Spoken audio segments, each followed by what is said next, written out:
planning board meeting on Town of Belgrade on Wednesday, August 21st, 2025.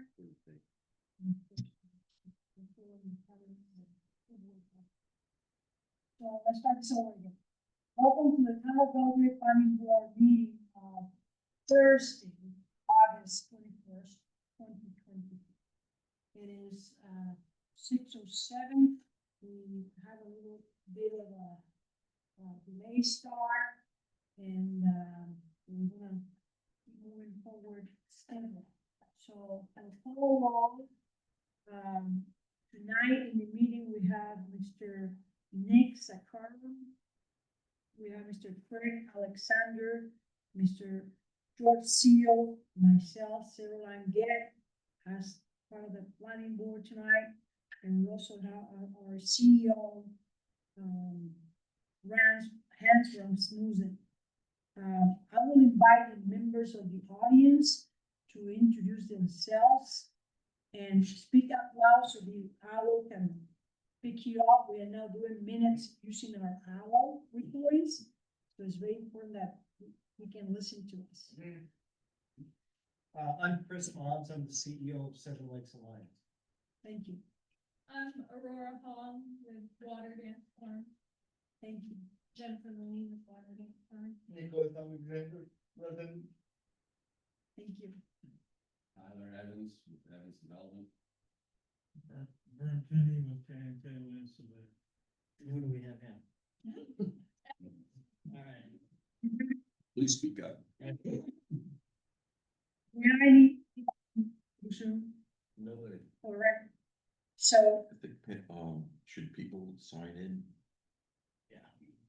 if you have not signed in, please do so. The record of who attended the meeting from the audience. Especially since our secretary is in Hanson. Yeah. Also ensures that your names are spelled correctly.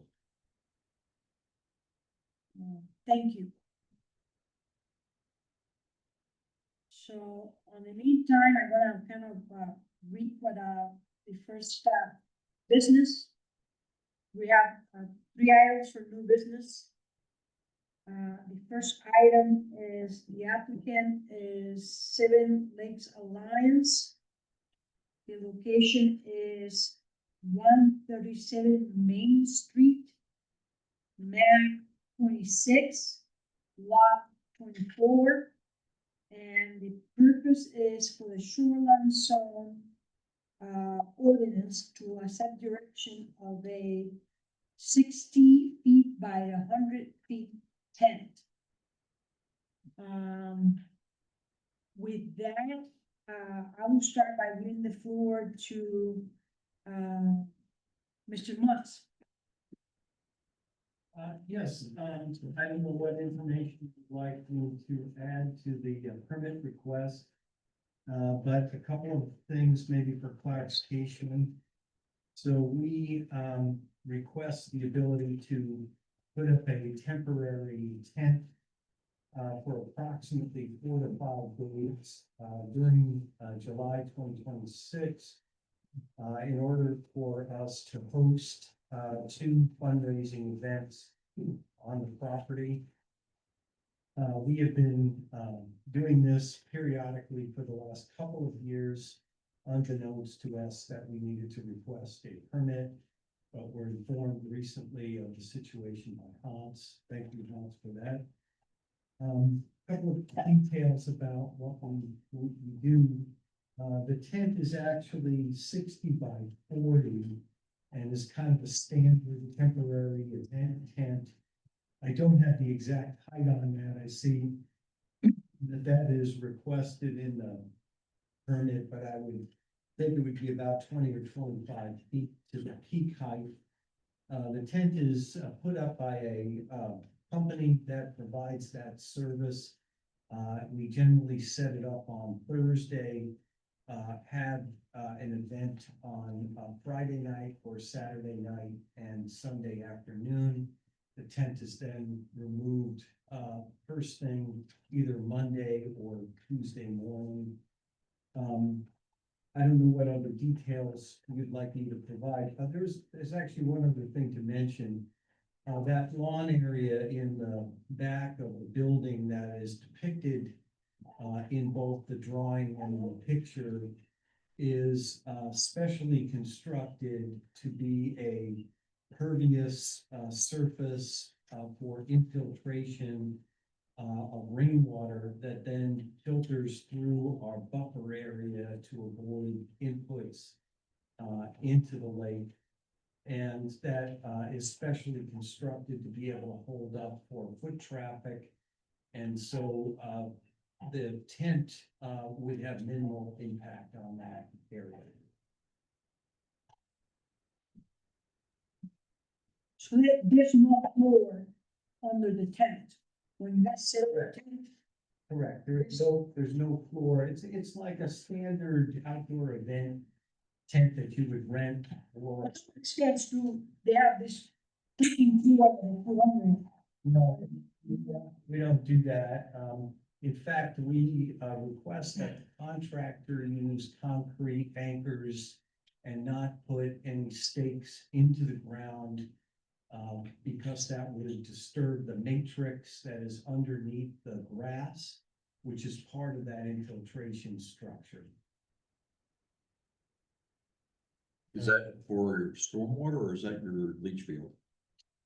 Though there, I don't believe there is actually a leach field in that system. I believe it's a holding tank. There is a septic decomposition system and then it goes into a tank that is pumped out. Don't think there's a leach field. I could be wrong about that. No, that is just simply a rainwater, kind of state-of-the-art rainwater absorption strategy under the grass. I have a question. Can we do this? Is there something in your ordinance where we can permit a temporary structure?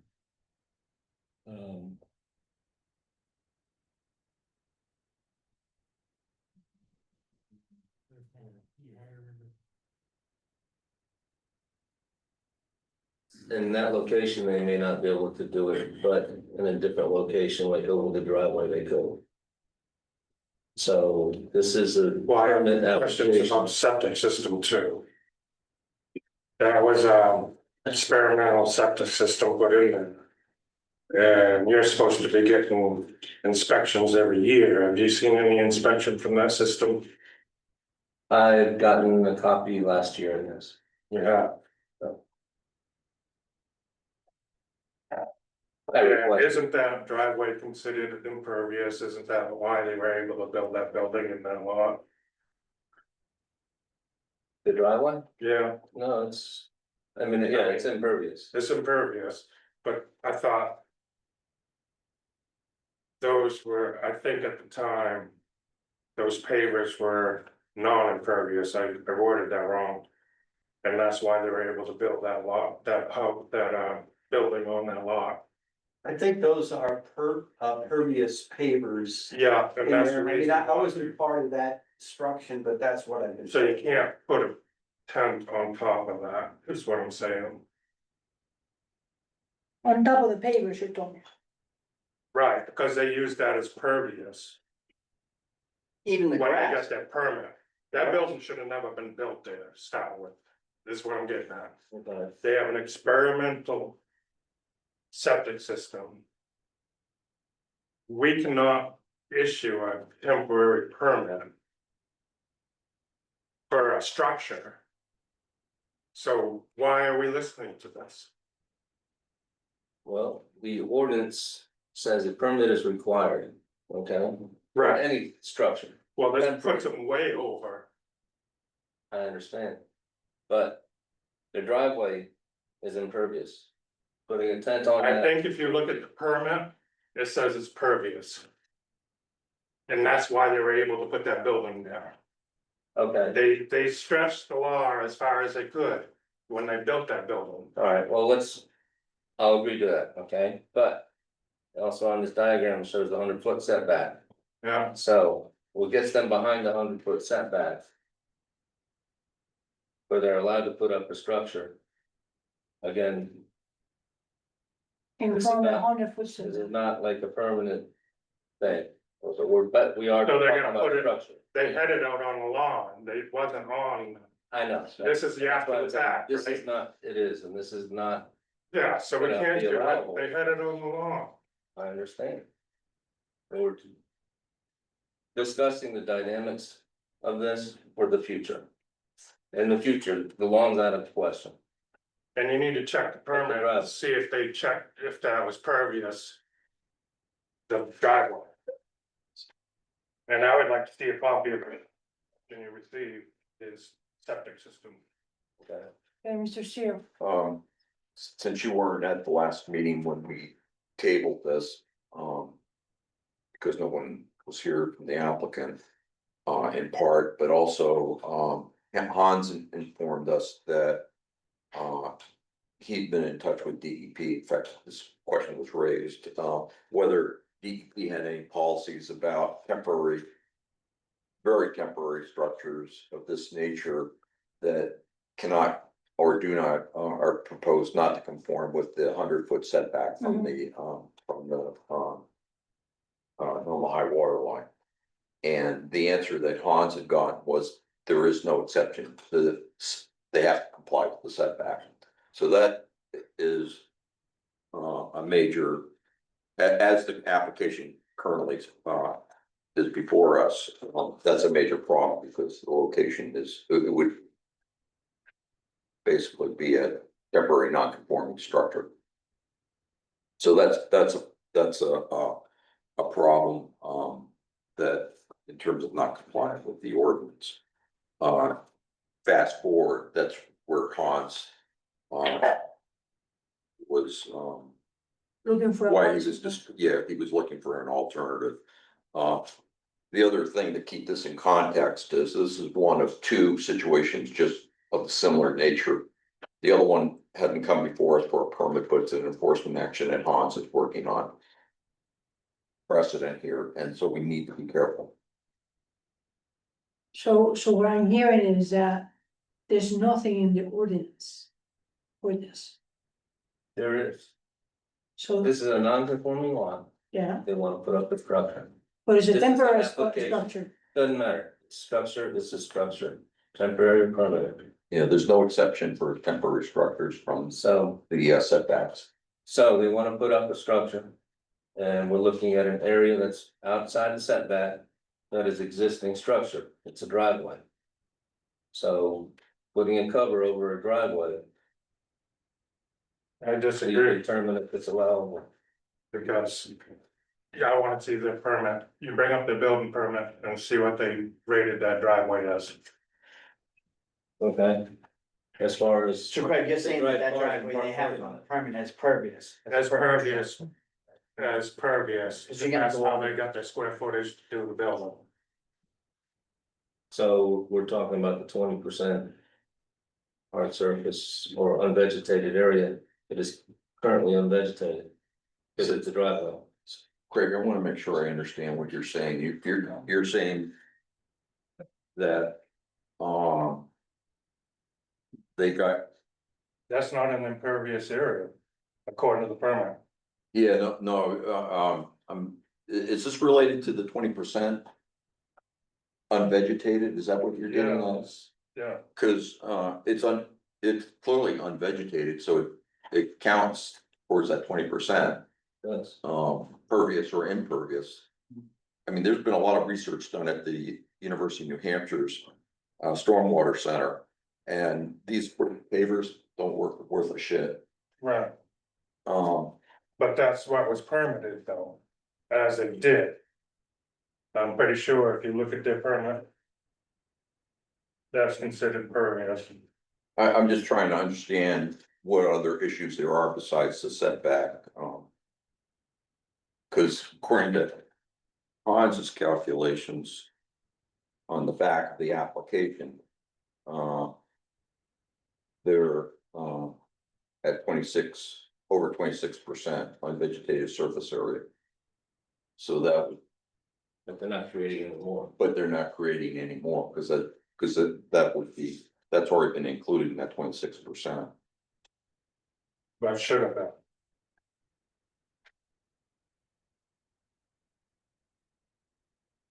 And the only concern I have is that it seems that we're trying to mix a old project with a new one. No, if that's what they're permitted for, come on, he's chasing old permits. It's a- No. So Okay. what the permit says for hence. Well, I you- don't have that information. in front of me. It's in a I guess I still file wasn't. in there. so I guess then, But I don't. I'm still, whether it's pervious, impervious, it's unvegetated, Right, so we are at 26% according to the calculations. They're not adding to it. They're not taking away from it, yeah. so. I mean, they may not be in compliance with the stormwater runoff requirements of the original permit, but, but in terms of what's before us today, well, first off, we need to deal with what the application is proposing. is it, And what it's proposing is for a non-conforming structure that we cannot approve. Exactly. That's, With a septic that's not approved for that many people, with a pervious area that's gonna be impervious. well, I think we need to stay focused on what's before us today. This is what's before us, I'm going by. You know. And then we can discuss, you know, if there's an alternative that a new application could come before us. I mean. At this point, I don't see how we can approve it. Approve this as is, it clearly doesn't meet the setback standards. yeah, I do have a question though, that the application says. You said it would be for next summer. Correct. This, For 4 days. this is for 7/10/25, 7/15/25 on the application. This was submitted as an after the. This is an after the fact, Oh, this which is, they had on the lawn. oh, okay, all right, so. There'll be another application coming, is what you're saying. Well, I guess I'm looking for advice from you all as to how we can proceed with this. Again, this is something that has preceded my tenure here, Right. has been done for a while. I was informed by Hans, the day before, we were about to host this, that it was, not compliant. And I'm here to discuss how to move forward with that in good faith complying with this. No one that I know at Seven Lakes has been informed of this being out of compliance, and they've done it for a number of years now. So, you know, again, I'm here just to try to understand what we need to do to move forward. I don't think. I mean, I'd have to go back and ask folks who host the event. Whether putting it over the parking lot will be a functional, reasonable, alternative to us. I don't have an answer for you tonight, whether that would. That was just my point of confusion on my part, because I, So this is what traditionally, I think it's been the last 4 years or so, this is what's been done. And that's what we have the request in no, for. If I that understand. is not I understand. compliant and can't be approved, I need to take that information back to Seven Lakes, and we need to figure out what we would request Yeah. as an alternative. Well, it just as a point of information, you know, whether it's a temporary structure or a permanent structure. These permits only have a lifespan of 2 years. So they're not a forever permit. So if you got a permit for a temporary tent somewhere. We're talking shoreline zoning here, not I guess under what- other ordinances, so. You know, it wouldn't be a forever kind of thing to do it every year without having to get any permit. I Just so that appreciate that. you're clear about that. I guess when I made those opening remarks, I was suggesting that the next planned time when we would need a tent to host an event would be next summer, as indicated. All right, thank you. so let me get this straight. In the ordinance.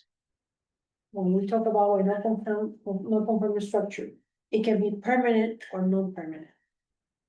Yeah, well. But No, we are assuming In the that's not in the ordinance. is that written down in the ordinance? in the ordinance, we do a structure. A structure, Okay, so when we talk about structure, I guess we have always assumed that it's gonna be a permanent structure. Yes. The definition of structure in the ordinance, and maybe we should read it, so everybody's clear, but makes no distinction between permanent or temporary. It's just whether it's on the face of the earth. Well, the definition, I've got it right here. Anything temporarily or permanently located, built, constructed, or erected for the support, shelter, or enclosure of persons, animals, goods, property of any kind, and anything So it constructed. can be either or, it can be permanent or temporary, Yes, so that's ruled out. Okay, so that means that definitely we cannot approve this. To me. Now, that they can put it on top of the pavers. Cause it's behind the 100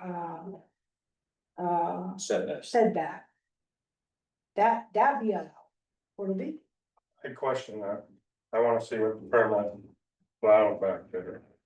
Before we jump ahead to what they might be able to do for next year, let's Close this. complete this Okay. first, and I have one more question, and that has to do with, the capacity of your wastewater system.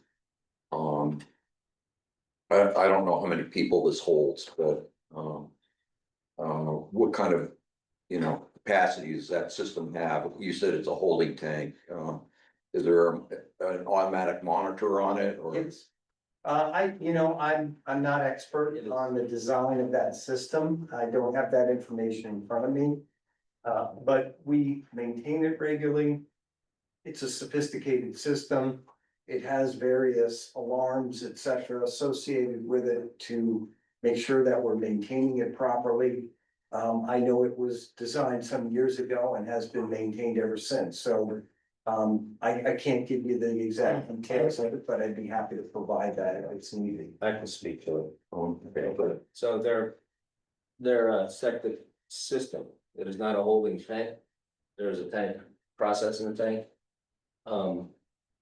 Included in it, but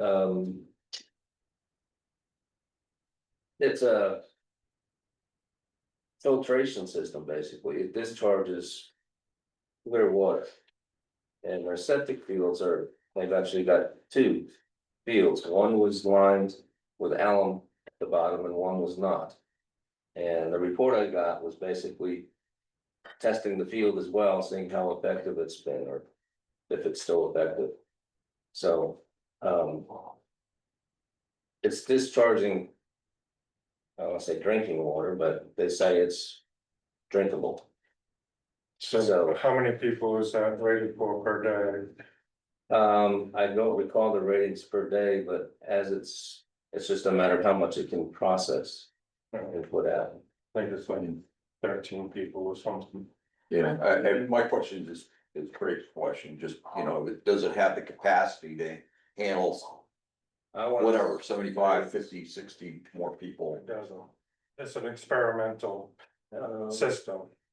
And like you say, it does have alum in the bottom of it. I can access that, yeah, I got their septic design for. You guys went outhouses. No, we didn't. Cause, when I've been to events in your building, it's not, they're not very big. There's 20 people there, 25 people at most.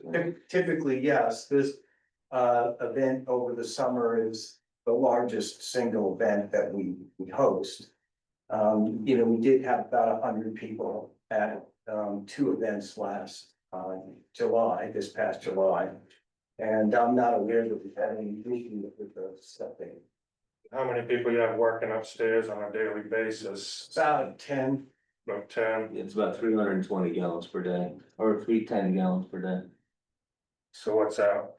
310 gallons a day is like a 4-bedroom house.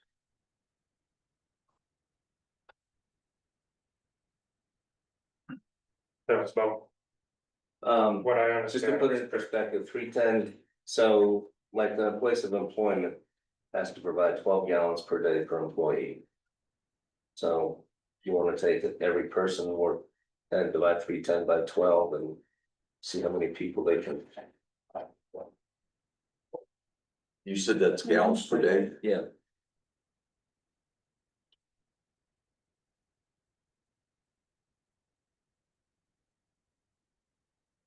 Twenty-six people, 27 people.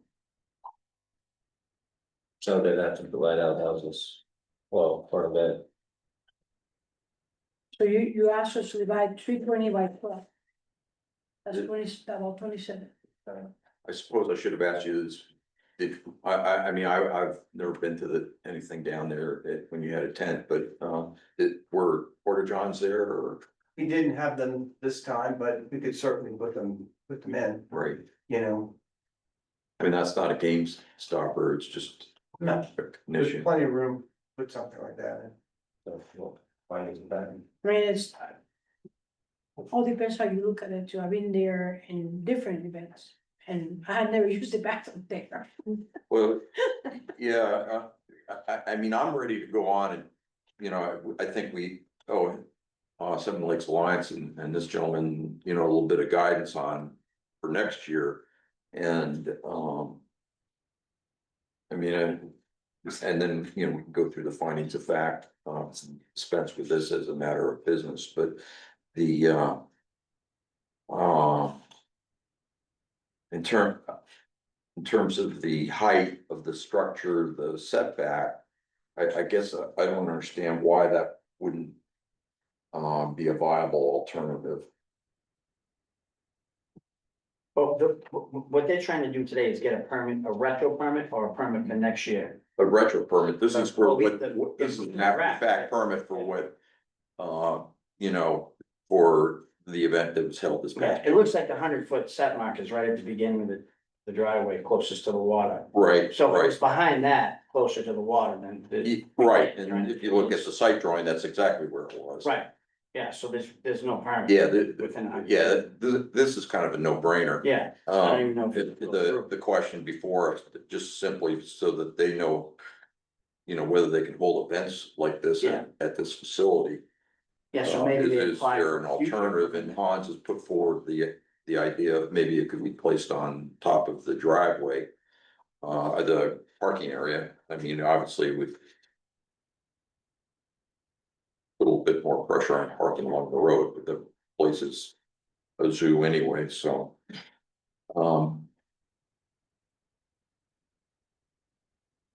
And, I guess I need to hear why that wouldn't work. What when we're putting the tent on the. Yeah, I railroad? mean, the structural issues aside, you know, whether concrete deadman or whatever can be used to hold up that tent is a question you need to answer for yourself, but whether or not, by putting a tent over an unvegetated surface, why that doesn't conform with the ordinance. That would work. I want to see permit, The existing permit, system permit. okay, I want to see what they claim as non-vegetative. okay. And why would they permit it at 26% when it's 20, so.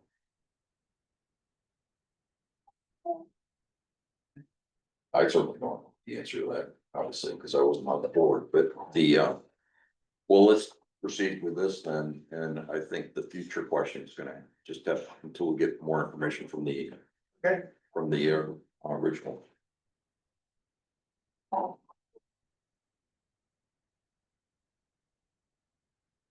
But we're moving forward with the retro permit with it on the grass. After the fact. With, Yeah, after, but within 100 feet.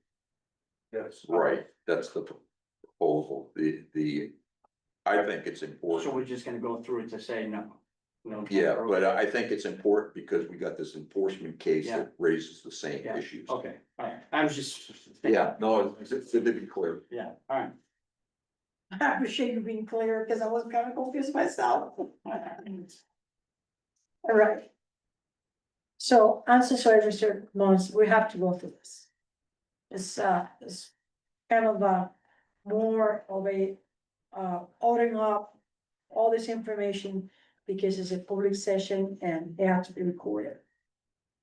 So, we're gonna go through the finding of facts, but can we ask, yeah, because it's a after the fact permit, we have to go through. Right. If it were to be a permit for the future, we already know that it was not gonna pass, so we Yeah. will not go through this. Okay. Because it's a retro permit, so after the fact permit. We have to go through the findings of facts. So bear with us. So the Belgrade Planning Board, findings of facts and conclusion of law. Application for the shoreland permit. Applicant name is Seven Lakes Alliance, the applicant address is 137 Main Street, map 26, lot 24. Findings of facts. The applicant on date applied for the shoreline permit for temporary tent structure on lawn. The application was presented to the planning board on August 21st, 2025. The findings of fact and conclusion of law were developed in conjunction with consideration of the permit application. Conclusions of law. Based upon the application materials, testimonials, statements, evidence, documents, and other materials submitted to it and other above findings of fact, the Belgrade Planning Board finds that the project is not permitted. Structure, accessory to allow uses, section 16A. On, item 16A on the section 14, table 1 in the ordinance, and further makes the following conclusions based on the applicable provisions for sections, 16D of the ordinance. Will maintain safe and healthy conditions. The board found the standard was met. Was not. Was not. Sorry. Was not met based on, PRAS, which is. Public records. Public record. And submittals. Thank you. We're gonna hold that from now on, PRAS. So we're gonna vote, Mr. Sakara, Yes. that was not, okay? Mr. Seal, Yes. Mr. Alexander, Yes. and Ms. Sarah Langet is 4 yeses, 0 no's. And none abstained.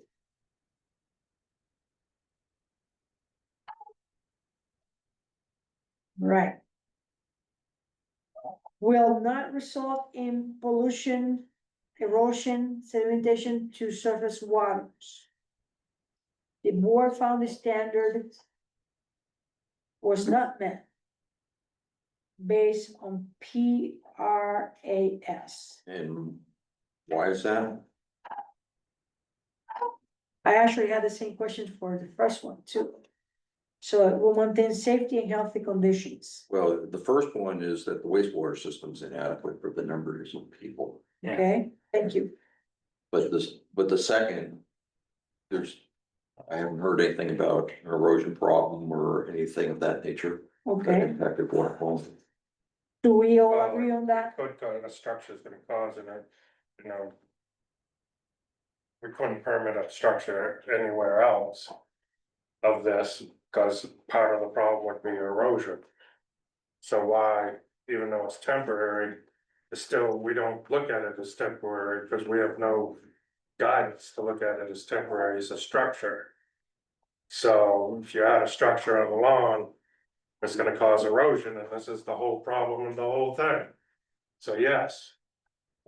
I disagree. it's First all off, there's no along. evidence of that. Secondly, there's a fairly substantial buffer there, which we normally don't have on most of our non-conforming lots that we do. Yes, but you're putting a pretty good sized structure right down next to the lake inside of the 100-foot mark. They're not even putting stakes in the ground. They're using dead. You guys talk to me all the time about the rain running off the roof. And causing phosphorus. That's your big argument all the time. That's why you move it back 5 more feet, which, you know, you can't put a structure there. So all these are gonna be, I agree with you, but not for that, in this particular site, not for that particular reason. Okay, we're gonna vote, so. Or, yeah, we'll just vote. can you repeat the question again for me, Okay. please? Sure. Will not result in water pollution, erosion, sedimentation to surface waters. How can we not vote? Okay, so we're gonna say, that the board found this was not met based on PRS, we're gonna vote on it. Yes. So, it's a yes from Mr. So Delay, it wasn't no. was not, okay, yes. I will vote yes too. Mr. Shield, No, okay, and Craig will vote Yes. yes. Then he's There's wrong. 3 yeses, 1 no. And none absent, okay. Will not have an adverse impact on spanning grounds, fish, aquatic life, bird and other wildlife habitat. The board found this standard, I will say, was not based on PRAS. We voted again. Mr. Sakara, Yes. I will vote no on this one. Mr. Seal, and you have that down, the motion is that, that not, it will not meet, that it would, we asking that it will not be adverse impact in spanning grounds, fish, aquatic life, birds, and other wildlife habitat. I also vote yes. So you will, yes, they will, yes, I will vote no, because they're right there next to a stream, and I've never seen any dead fish or anything like that, so. I will vote no on that one, and then, Mr. Alexander You said will not. will not met. Will not have adverse impact, no. So you're gonna vote no? I mean, yeah, it won't. It will, so will not, is no. Yeah, double negative.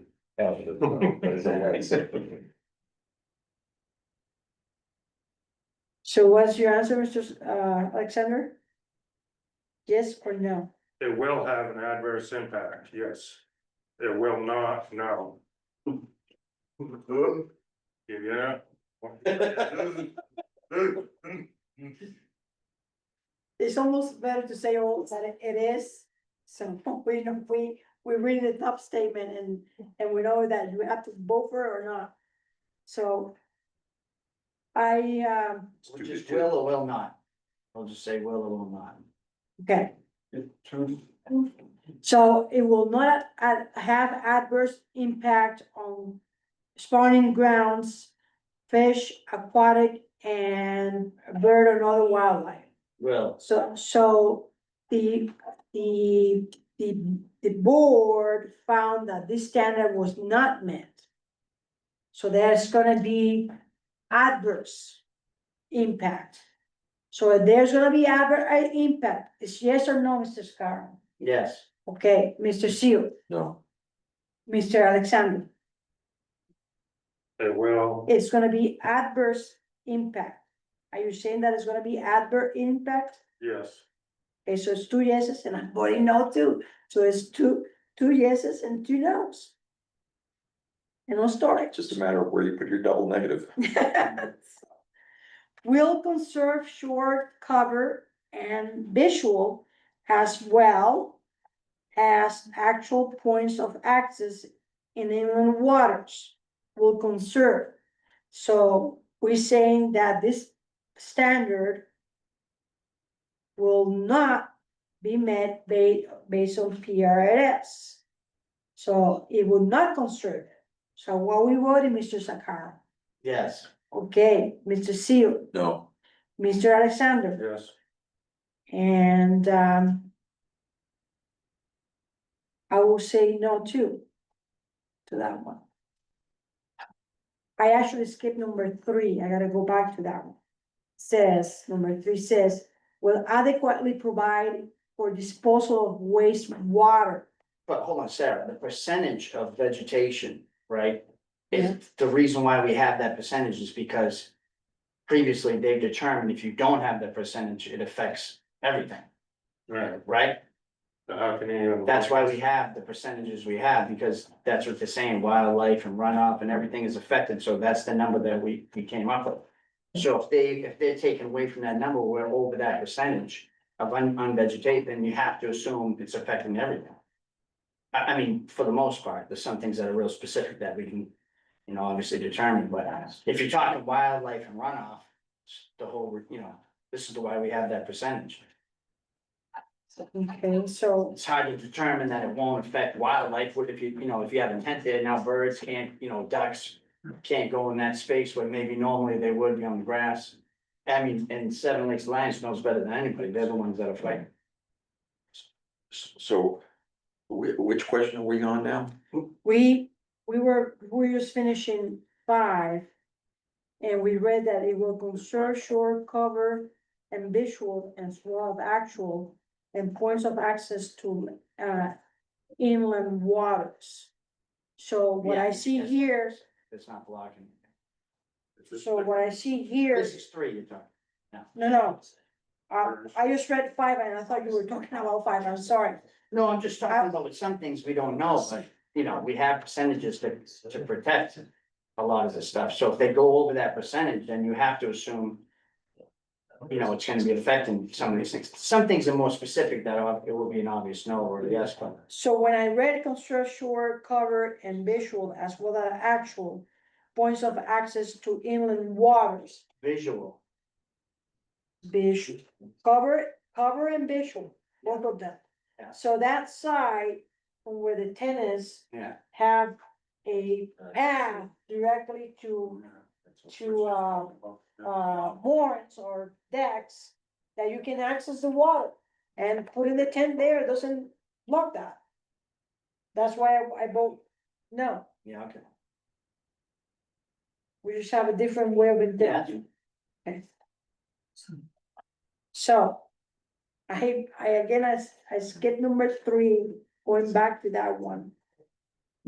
It says, will adequately provide for the disposal of all waters. Wastewaters. So, we have a, septic system that seems to be working, it's no problem, nobody's complaining about it this far. So I will say that, we're gonna keep saying that it's supposedly not to follow this standard. But in my mind, it's following. And With it's- 100 people in a tent. You're saying that. I've been there, I never used that darn, toilet, I tell you that one. Yeah. Oh, I know, I'm just saying. I'm just telling you, I don't have, I guess you're not I changing never the have bed. found how many- Changing the bed. well, this is the thing to me. This is the It's not a bed. Okay, let's take a minute and discuss that one. That what I heard here and what is presented is that this system This is commercial. has an alarm. So if it goes over its capacity, something is gonna break, something is gonna go bing, bing, bing, bing. We haven't heard any of that. Yeah, and it's not a bedroom, so we go off in bed, so it's never goes, right? And this is not a place that is a dwelling. People are not sleeping over there, they're just there during the day, half the time. Yeah. So, at least that I'm processing that. So, not being an expert in toilets and septics, that's the part that I take in my hand. My two, she had never used that bathroom anyway, so. Doesn't matter, it's not whether you use it or not, it's the people there, because that's how we go on. Well, from what I heard, that the system, the way system is built, that is not built like a toilet for a home or a camp. Has bells and whistles, 23 people, 27, 25 or what I got. but- All right. so you can vote the way you want, I vote the way I want, so, here we go. So number 3, will adequately provide for the disposal of all water systems. And we are assuming that it's not going to. So, Mr. Sakara, No. I think, no, you actually want to wait, yes, you said that it's not gonna meet that. well, but it's not a bedroom, I mean, so Okay, so we you go got, off of bedrooms, right? okay, sounds good. Now, So how is it, how are? will, it will adequately provide for disposal of waste waters. And we assuming it's not gonna be doing it. So why we voting for that? So the system will not be adequate, is that it? Is that, we're saying that based on the submittals, we're saying that it was not adequate, Okay. Yeah. That's all I asked. okay? So do you wanna change or? No. So saying no, Mr. Sakara, Mr. Seal, Yes. yes. Mr. Alexander, Yes, it's not adequate. okay? So it's 2 yeses and I will vote no. Okay. See, you Yeah, yeah, misunderstood. Like you said, yeah, It's being confused. Don't- So you wanna vote yes, Mr. yeah, Sakara? that was my original vote, okay. So it's 3 yeses and 1 no and 0 abstain. We're good. This is gonna be interesting to tally at the end. Will protect archaeological and historical resources as designated by the comprehensive plan. That's it, NA, isn't it? Thank you. We have more agreement. easy. Will avoid problems associated with floodplains development and use. I will say that that one will be met. Not in the location. That they're proposed, that the application was for. Yeah. Problems associated with floodplain Okay. development and use was not met based on PRAS. So that's dam controlled. Floodplain, there isn't, there is no floodplain. It's at the elevation of the dam height. So So it's NA? Yeah, I misheard the question. So it's NA. I would almost say that on the phone. what's that? Is it in the floodplain map? My point is, it probably isn't because it's dam controlled. Yeah. Yeah, so it's NA, right? So NA, great, two ones that we have a unanimous agreement, right? So it is in conformance with the provisions of section 15, land use standards. The board found the standard was met based on the evidence in record and further as follows. What we're gonna do in this one is we're gonna read each one of the standards and see which ones do apply. Minimum lot size. That's a yes, isn't it? Mhm. Principal and accessory structures, that's a yes. Yeah. Campgrounds, that's NA. Individual private campsites, NA. Commercial and industrial uses. That's applicable.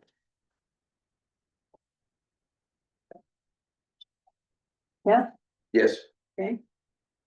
Parking areas. It's applicable. well, no new parking is being proposed. Okay. NA. Roads and driveways. NA. Signs. NA. Stormwater runoff. Applicable.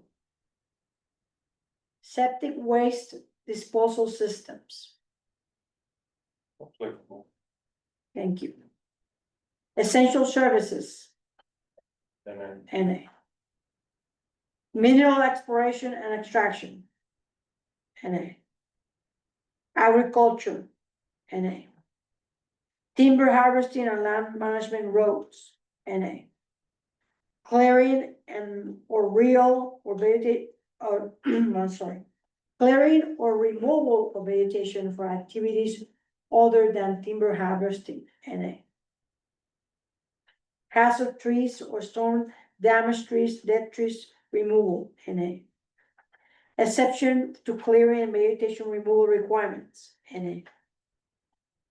Pre-vegetation requirements, NA. Erosion and sedimentation control, applicable.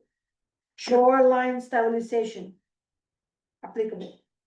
I don't think so. You don't think so? No. Everybody else? No, NA? Okay, thank you. Soils, There's no. NA. No new wastewater system being proposed. Water quality, applicable. Historical and archaeological sites, NA. And resource protection is NA. So we have 1, 2, 3, 4, 5, 6, 7 standards that do apply, which is gonna be the minimal lot size, principal accessory structures, stormwater runoff, septic, water disposal systems, erosion and sedimentation control, and water quality. So we're gonna vote on all that together, saying that based on the standard, it passed. It passed based on the evidence that we have in those. Okay, now we're gonna vote. We know what we're voting on? We're gonna say that all those were met, Yes. okay? So That those were met. that all those were met, we're voting. Okay? Mr. Sakara, Yes. all those were met. No. that's- Well, oh, no, we're applicable. Well, they're all applicable, the ones I read. So according to the evidence that we have, all those standards were met. No, Why no, Mr. Seal, No, Mr. Alexander, No, and myself, I'm saying no. So it's not 0 yeses, 4 nos, and none absent.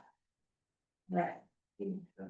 So manage, stormwater runoff, conditions of approval needed to be met required by the Belgrade shoreline zone findings in section 16D. Manage, stormwater runoff, for new or expanded structure in accordance with, section 15.1 of the shoreline zone, ordinance, best management practices. They know this. So that's the only, condition of approval, if we would approve it. And any other conditions of approval. I don't think the second one, we checked. We had none of those. That's it. So, this has been a very difficult process today. I must say, I wanna let we you guys we know. still need to take the final vote. I understand, so I just wanna review the application so we know where we stand with this. So, and we all voted on the first lines, all not to be met. And the first vote was, 4 yeses, that was not met. The second vote was, a yes, majority yes. The third vote was a majority yes as well. The fourth item was an even, that didn't win either way. And so was the fifth item. So out of the 5 items that we work on, the first one that were so difficult, there's 3 yeses and 2 that were even. And then the last item that we vote on, it was a completely, yes, that is not, it didn't pass it, so it wasn't a total no. So. Just reviewing that, now we're gonna vote on the whole application. So based on the findings, facts, and conclusion law of A7/2025, the town of Belgrade Planning Board will, by the vote of the entire application, is gonna decide whether yes or no will pass application. So I need a motion for that, I guess. If we're gonna vote on it, so we are voting on the entire application. Do I need a motion? Make a motion to deny the permit. That's second. So we have a motion placed by Mr. Seal to deny the application and have been seconded by Mr. Alexander. All right, now any discussions about it? I see none. So Mr. Sakara, Yes. we are gonna vote to deny. Mr. Seal, Yes. vote to deny. Mr. Alexander, Yes. vote to deny. And Mr. Ranget, vote to deny as well. So it's four yeses to deny. And zero no's and zero absent.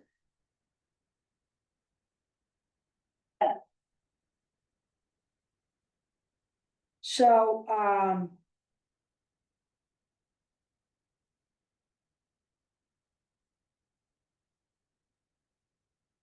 so by the vote of four, the short line permit application on Seven Lakes have been denied, and with the above condition and meeting of A7 developed with the written findings of fact and conclusion of law on the remand of the Belgrade Board of Appeals and adopted in the following these findings on A7.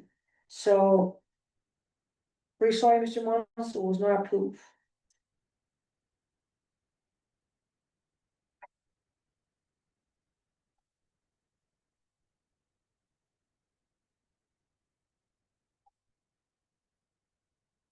This is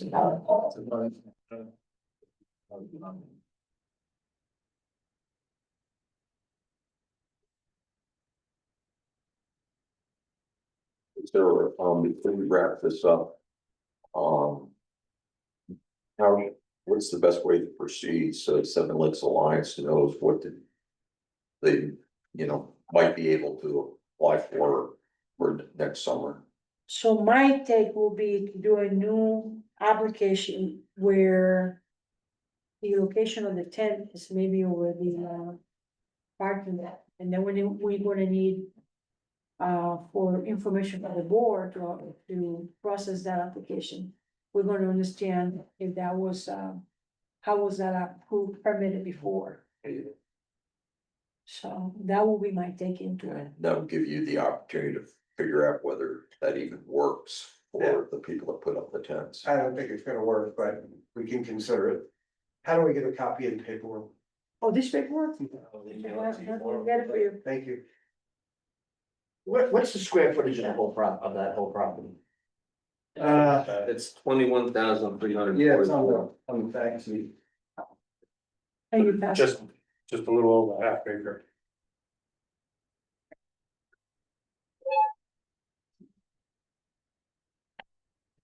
Any further questions or discussions? Thank you. Thank you.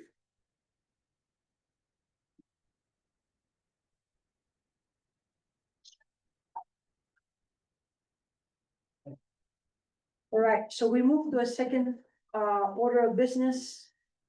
The applicant is Aurora. Aurora, All right. And the location is 538 Augusta Road. Map 9, lot 48. Purpose is commercial development ordinance. Change of use to include events with food service. And At the last meeting, we Table. we tabled it. We went through the completion checklist and there were a number of items missing. So Hans, do you have that? Sir.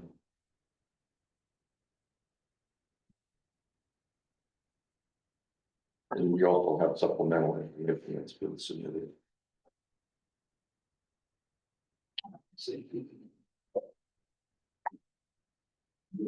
thank you. Else we're almost done with this. So we just gotta go over the items that are Arthur's here. That's right. Yeah, the asterisk ones, Was missing.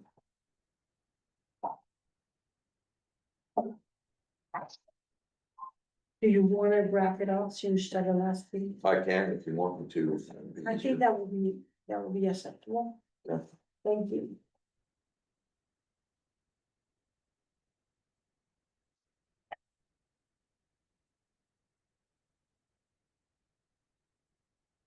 So we'll just start off where we left off last time. One, the first item was a copy of your deed or option. Is that in this package? It is. At the end. Oh, okay, it's very good. So check that out. That's complete. Next item was, had to do with the DOT highway entrance or, traffic movement. Is there information? So, I looked into that and there's a law that says if, it's under 100 people per hour, you don't need to get a permit. Oh, okay. And did Which you is- find that on the DOT website? Cause I couldn't I find it. found like the main gov website it's. I forget what. I emailed you which section in I put it in the email though, so that's what the. My mom had pulled it in. The email with this attachment, Yeah, it said section. I should have included the link, but.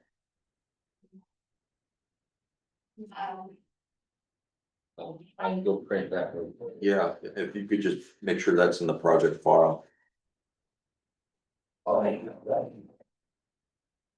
Just look through. It's, oh, no, you're the wrong. It's title 23, section 704A. Okay, It, the project generates 100+ passenger car equivalent during the peak hour. Our events are capped at 75 attendees, so we do not expect to meet that threshold. okay, very good. Thank you. So, And Hans is gonna print that off and put it in the project file so that we have that as documentation. Okay, so that's part of the main law, yeah, main law. Yeah. all right? And, can you tell me again the article? It's Title? title 23, section 704-A. Thank you. So those two items, I mean, we pretty much knew that the access permit would not be required since there's already access there, but, that the traffic movement permit was not required, so that's not applicable. Actually, that's complete that you've submitted information about. Yeah. Copies of other state or local permits, and I believe that was your liquor license and We weren't looking for a liquor license. Yeah, we're not gonna get a liquor license and then. Dennis, sanitation. Which one? yeah, whether or not you were gonna be registering as a transient drinking water supply, restaurant license, excuse me. Yeah, restaurant license, we are just waiting for the water test results. Hans helped us last week to. It was that well. It was that one. So we're just waiting on those results back, and then for the thing saying we're using bottled water, I included that in the email. Okay. I didn't know if it had to be like more detailed. No, that's fine. I personally forgot about the Yeah. bottled water because Yeah. we discussed that last time. So we're still, we still need we still are waiting for that. Okay, so we could probably deal with, when we get that far, the restaurant license. People are amenable as a condition of approval, or other board members amenable to that. No, remember that? Yeah, hopefully. I got it. And I asked again about this, title 23, section 704-A, isn't it? Yeah, Right, so, what was the question to be addressed with that, state law? We were trying to determine whether or not, they were required to get it, from a permit from DOT for a traffic movement permit. Based on the increase in traffic flow into 27. Okay. And they said that it would have to be 100 vehicles. 100 vehicles an hour Hour. during peak Yeah, hour. right, And we're looking only to do Yeah. venues 75 and under. Yeah, that's just exactly what it says. 75 people, not 75 vehicles. Yeah, not 75 vehicles, yeah. So. That's gonna be closer to 30 to 35 vehicles. So. Right. So. I'm gonna put a little note here, I'm gonna say it's largely complete, but. Restaurant license,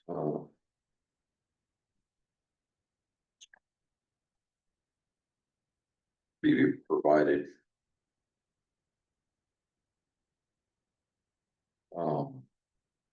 And we'll handle that as a condition. Is everybody amenable with that? Yep.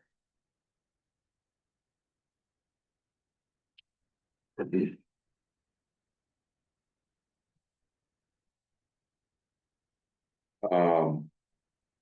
Then there were some items missing from the site plan.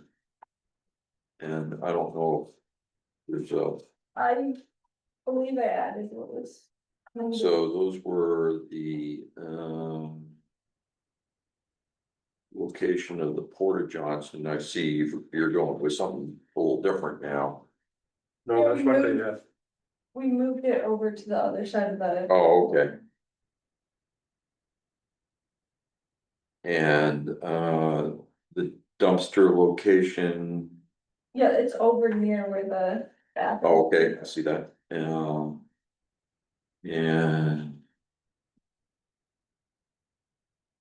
Septic, okay, we got that, And then the well is all the way in the back of the property. oh, okay, so it's nowhere close to what's No, being shown. it's not even on the. 500 feet away.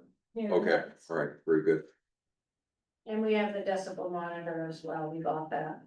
Yeah, So, complete, everybody okay with those now, that we have those items?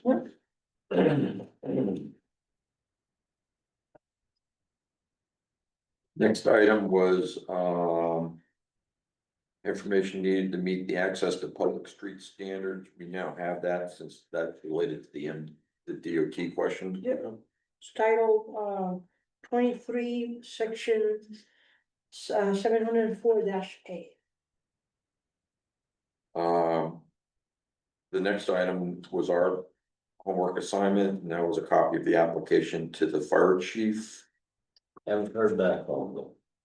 Okay, but we provided it. Yeah. Okay, so that's complete.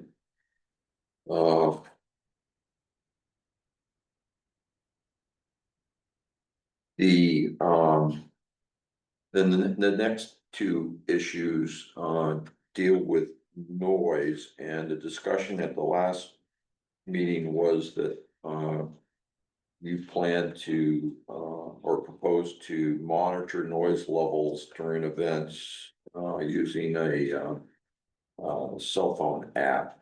Actually, we bought a decibel Yeah, we monitor bought from it. Amazon, a physical a one. physical one. Oh, you did? Yeah. Okay. We can send up that, what we got to you. Okay, yeah, that would be good. Okay.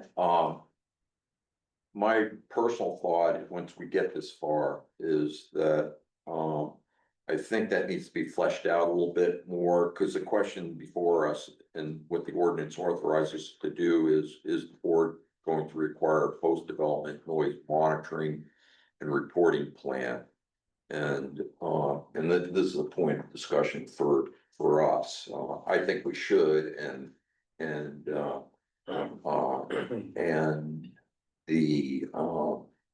but handle it as a condition of approval. That that monitoring be done during the course of events when, not all events, when there's either live music or use of electronic amplification system. But not all events, so you're just having a dinner or something like that, and then But to be monitored by them. they'll be monitored by them, and you keep a record of it. And And if Hans gets a complaint, that he have access to that log or whatever you wanna call it. And proceed from there, and if the standard happens to be met, happens to be exceeded at some point in time, then you can discuss, what, maybe all live music happens only in the barn, or Right. that kind of thing. What mitigation measures could be taken to get the noise levels down? I mean, based on the hours you're proposing, the standard is 60 decibels at the property line, because you're not gonna have anything after 9 PM. Does that sound like a path forward? Or are you okay with that? Yeah, and this goes on forever and monitoring like that, or? It's just, Well, I think, because can you reread that again, please? sure, is board requiring post-development noise monitoring and reporting plan? If not required, mark not applicable. If required, mark complete upon receipt. And the second item, which is related to this, information needed to meet the noise standard. And in the noise standard, there's language that authorizes us to require noise monitoring and reporting. And here's how I see it, and the wording of the condition could be such that maybe addresses your concern, if that's your concern, that it go on forever. But if, for example, you're sampling and there's no exceedances and there've been a number of events, then could it by letter request that condition be removed? That'd be one way to deal with it. Another way to deal with it is just to try to address it in the wording of the condition.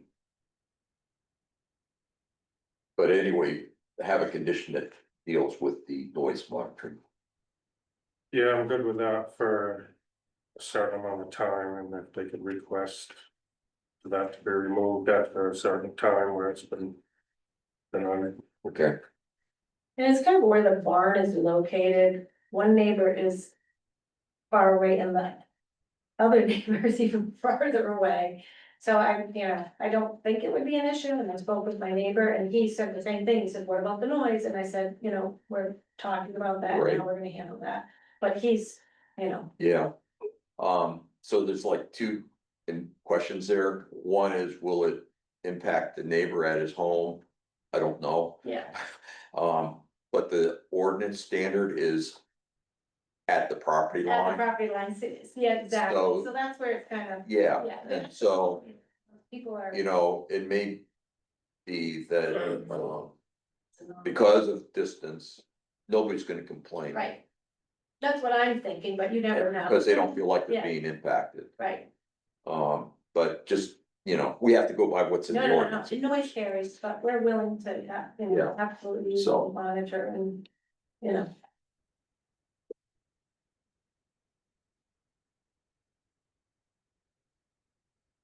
So I'm gonna mark those complete and we'll address as a condition.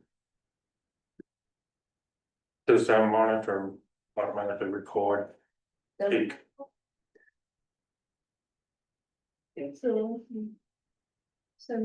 once you set it up, we'll go. I mean, even if Sure. even if you do it and you just Take- keep a ledger and. Yeah, Yeah, we can even take. it's just Yeah. another business record, basically. Absolutely. All set with that, everybody? Yeah. On the same page? Yeah. Okay. The written statement from the fire chief, we haven't received that, but that's not on them, so.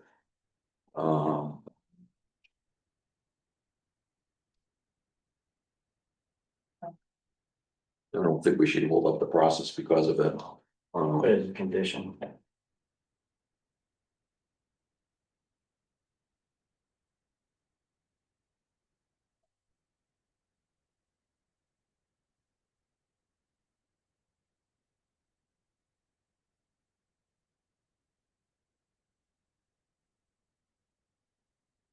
The other item was a scale profile view of the proposed sign. We have a photo now of it, so I would say that's complete.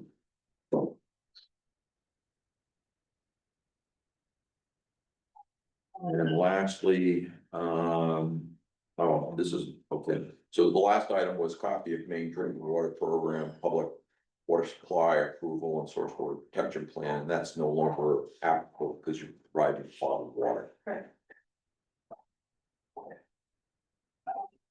And that is it. So. Just to recap, the only thing, those items that we don't have in hand as of this today, the restaurant license, which we'll handle as a condition of approval. And And likewise, we'll flesh out more about the noise monitoring as a condition of approval. And hopefully at some point we'll get something from the fire chief. I don't know what we do if we don't receive it. Condition of approval. I'll call him again. We'll start the one for the fire station, not too long. So, with that, I guess I'd entertain a motion, on the completeness of the application. I make a motion on the application. Corey and Nick Hall and Casey Looney, 538 Augusta Road. Is complete. I second that. I just gonna do the roll call because the owl is listening and is gonna do our minutes. And if it doesn't, we don't say, Mr. Alexander placed the motion, here and Mr. Sakaro did the second, it will not grab the information, so that's there, so you know that now, Owl. So. Can I have a second? I second. Oh, you seconded, Nick, Carol seconded, all in favor, Nick, Yes. Sarah, Yes, Grace? Yes. George also votes yes. So 4 yes. 4 yeses, 0 no's. The motion pass.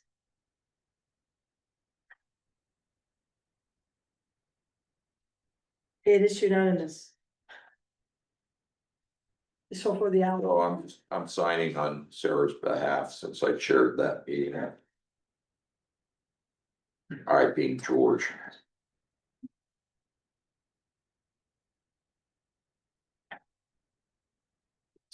Today's the 21st. It is. Yeah. Yeah. Okay.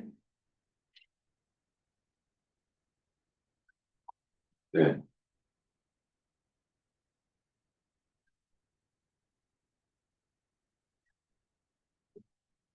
So with one administrative matter. The supplemental information that you submitted, could you initial and date the original that Hans has? So that we know if we go back to it 6 months from now, what was submitted and supersedes prior submissions?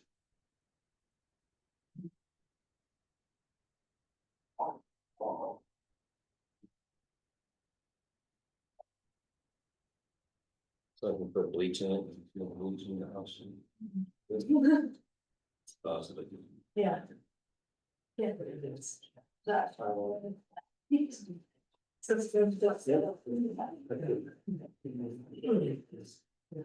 So, at our next meeting, so Hans, between now and our next meeting, you'll send out the notices to all the landowners with property within 500 feet. And at the next meeting, we're gonna, if the board has any additional questions for you, or if there's anything additional you think we need to know, we'll discuss that. And then we'll make a decision. We're gonna go through, unfortunately, for everybody concerned, including ourselves, on another legal process like we did with the shoreline zoning, permit application you just saw, where we have to develop, legal findings of fact and law. Different standards because of different ordinance, but similar kind of process that will put everybody to sleep. Will be a lot more smooth. So, And any then, questions for us before? That's great, thank you all. Okay. Appreciate it. next time we have a public hearing, we'll do it. Yeah, some of your neighbors may show up, in which case we'll give them an opportunity to speak. Okay. See what they have to say, if anything. Yeah, the gap of 2 weeks is the applications are all form and closed. We have the opportunity, we give the public the opportunity to look at the application and see what it's all about. And if they have any concerns or issues, they're welcome to come. Now, I'll tell you, I have done this in 4 years, so maybe we have done, I don't know, 10 of these. I never seen anybody come in, so. It's a matter of protocol for, comply with the ordinance. And is that in 2 weeks, is the next meeting in 2 weeks? That's 2 weeks, 2 weeks, thank you, thank you. Thank you. Good night. You're welcome. What a good baby too, I can't believe it. Right, that went smooth. Yep. So, next order of business is, applicant Dire Estates with Tyler Evans. Location is Millstream Loop. Map 3, lot 7 and 8.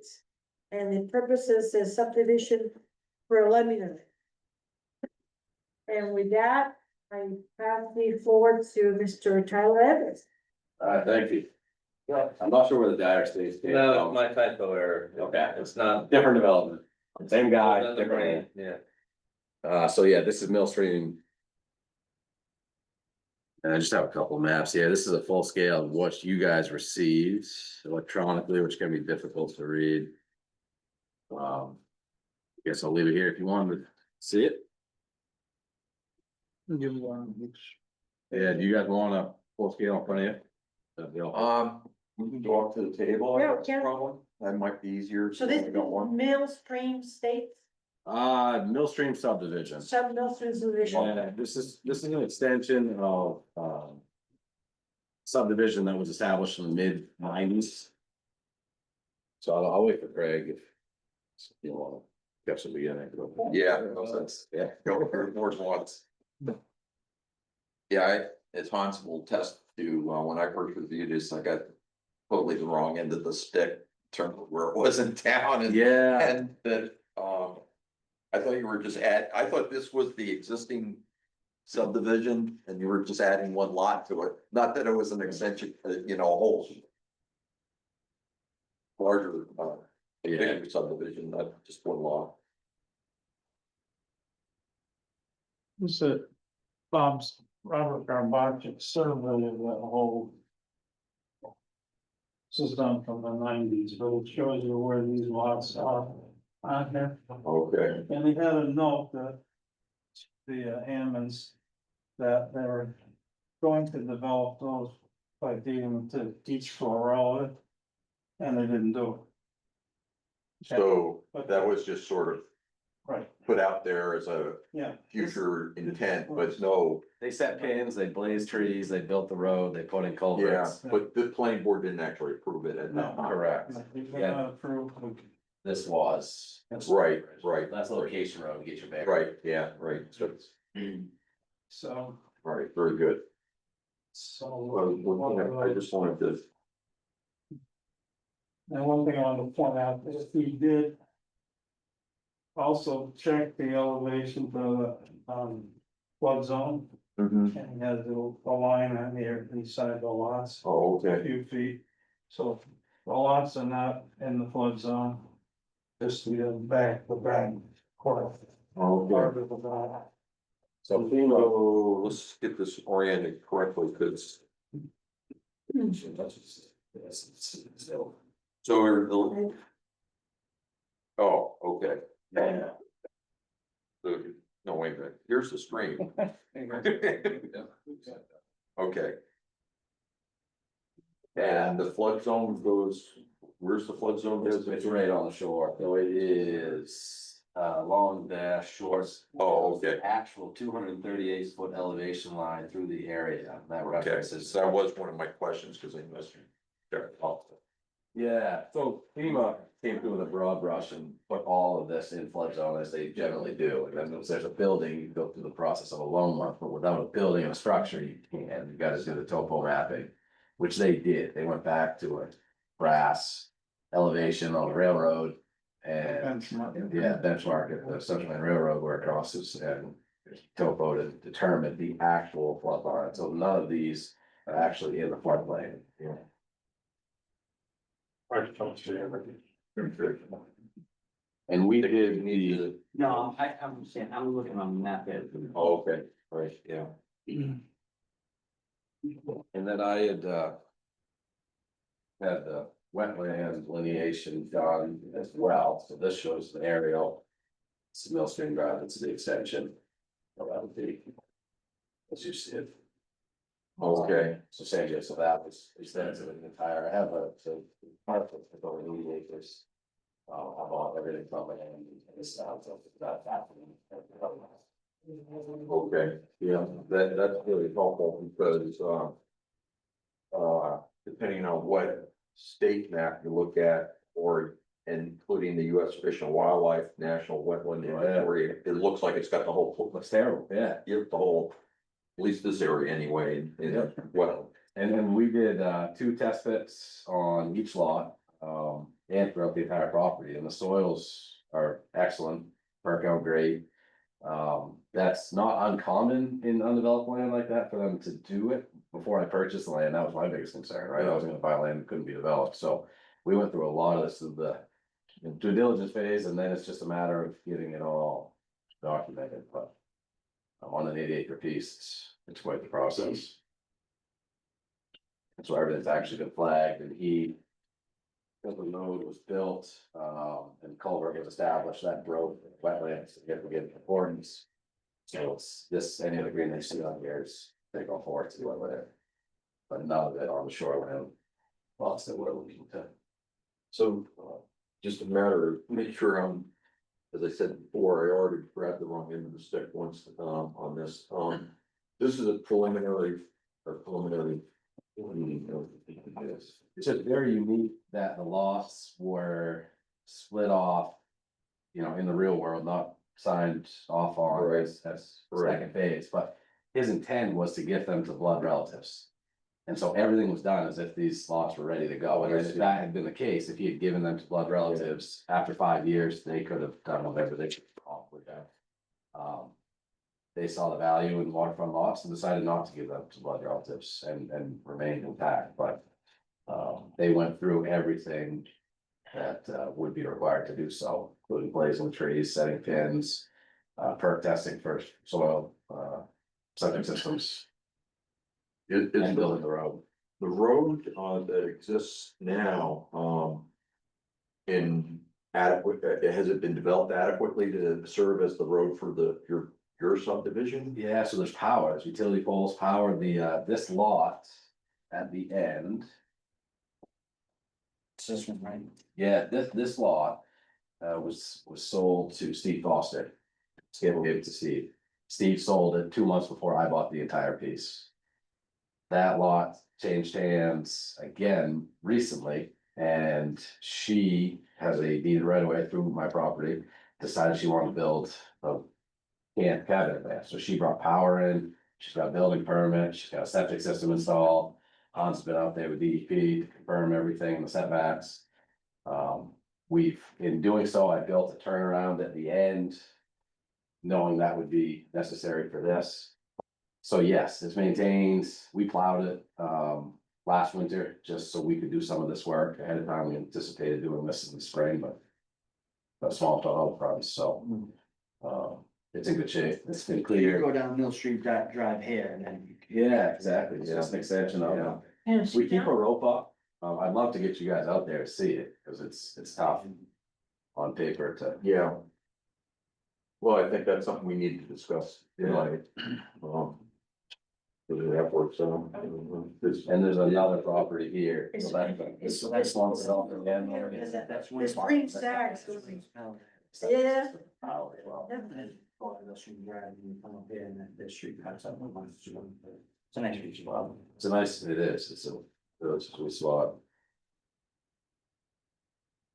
I had no idea this road went back this far, because I've No, only driven by, oh, and they're going down, and this is a town road now, right? It is. Yep, It's maintained by the town. it is. Yeah. Yeah, they turn around on my line here, school buses and whatnot, and they stop plowing here. We keep a rope up, so if you go there, you know, feel free to take it down and drive in. But at the end of Mill Stream, even though the road does continue, just to keep folks out of there. Yeah. Although no one really knows about it, unfortunately, so. Well, I didn't know how long the road was. And it's a cruise in there. I mean, it's twice the distance to get to the end. Right. And they did that, you know, for other properties. They, Steve kept it mowed back. We had a forestry mulcher in there this winter for the power line extension. So he mulched all the organic on, and the CMP's rule was pretty extensive on what they require, but once we knew where we were gonna leapfrog it, it's all been cleared. So that they would have got us a lot.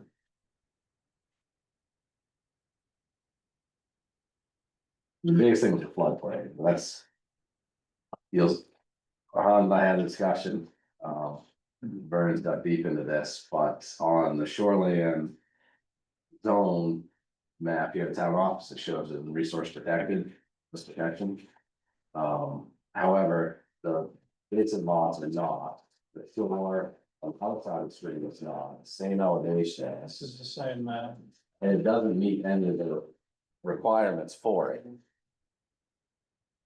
I blew it up here, if this helps. This is the blown up, so this is my piece here, that's where the road goes. And why that was drawn, we have the. Establishment of districts, he's got much more literature on it. Yeah, right. This was the it's law and it's on resource protection. It tells you the definition of what is protected, and it's the stream that's protected, not the land on both sides of it. So putting green on one side and red on the other didn't do anything. So, okay, It's on the bank, it's the actual stream that gets protected. and likewise, the Natural Resource Protection Act come into play along. Right. But it doesn't meet the requirements to be resource protected. It's gonna be in the floodplain defined by FEMA's 100-year point mark, it has an area, 2 or more contiguous acres, sustained slopes 20% or greater. Areas of 2 or more contiguous acres supporting wetland vegetation. Hydric slopes, if they're not freshwater wetlands.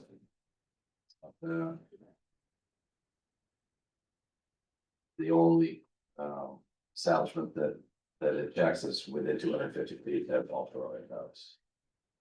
But someone somewhere mapped it likely because of the FEMA map. So the same thing that we looked at when we first see the floodplain map. So when we redid the shoreline zoning ordinance in 2018, I think it was. Inland Fish and Wildlife recommended that we add more resource protection along the stream in various places because of prime duck and wading bird habitat. And we actually didn't get to do it. But they confirmed that they considered a lot of this along the stream. Prime waterfowl and wading bird habitat at that time.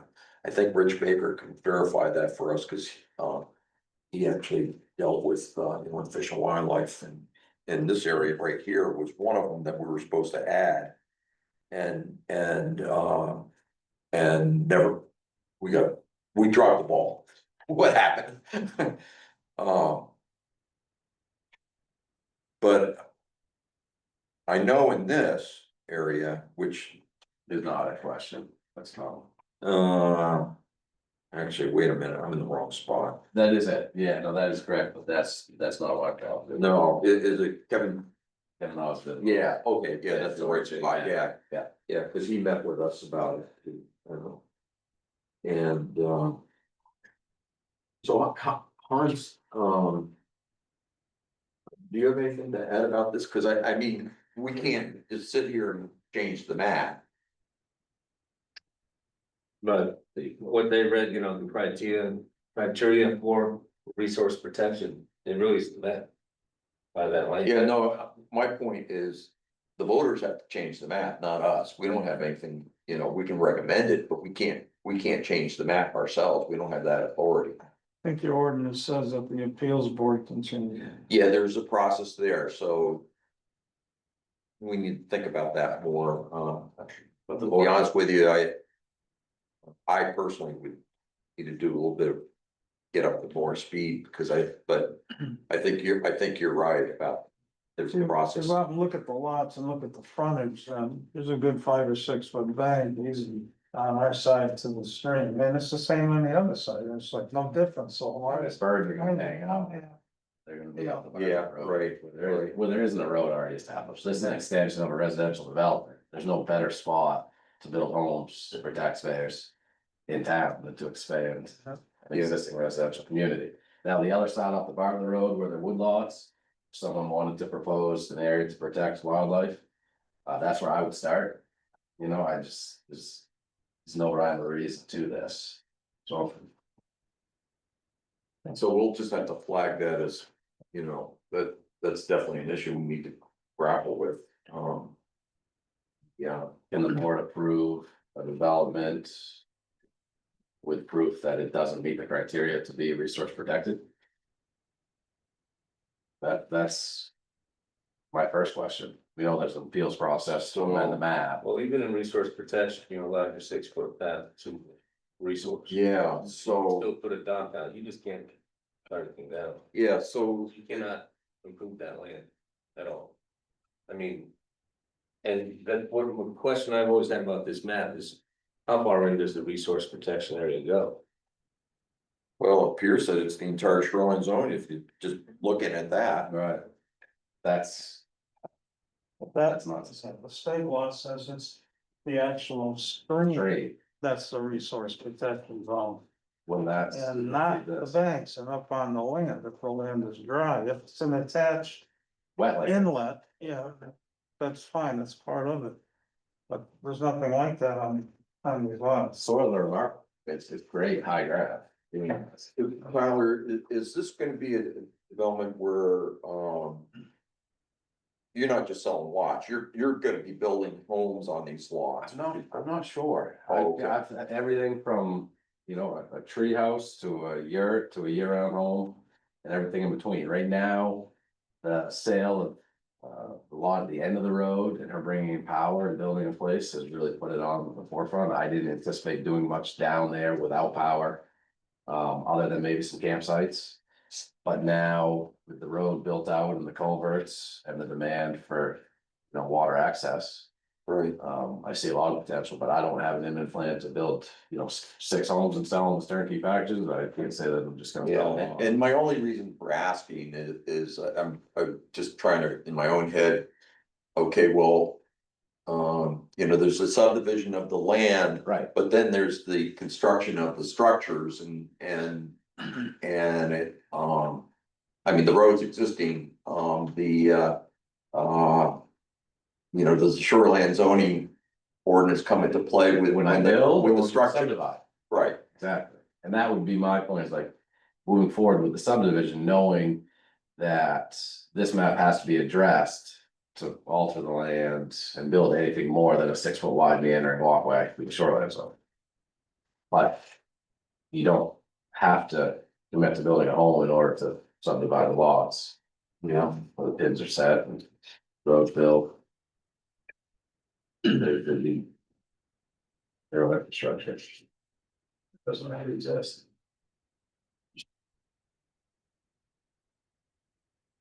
There's people down there. I knew shoreline zoning might be an issue, I didn't think this was gonna be an issue. Yeah, didn't anticipate it. And so, Wish I could have sat down with the folks that created this map. well, it probably was created quite some time ago. Yeah. I don't think that was added The I'm ordinance, pretty sure that was added in 2018, it's 2004. 2004. The ordinance was, your ordinance, I believe. Yeah, cause, like I said, we dropped the ball, we were actually gonna add a couple of wetlands, and we're gonna delete a couple of wetlands from shoreline zoning on Great Palm. And looking at the map before doing the wetland delineation, you know, this may be an appealing area, but once you actually step foot out there. It's a significant investment to do the wetland mapping and the topo, but. Once you see the property, So I got a quick question here, Ira. yes, So what is gonna be developed is this area here. yes. That's what we're looking to subdivide. So here's the stream. So this is the right way to look at it. Exactly, yeah, this is This- that little inlet, yeah, It's right here. yeah. So. I think. This is all colored. Resource protection district. So we. Most of it is, there might be a little bit here that isn't, like I said, we're. Yes.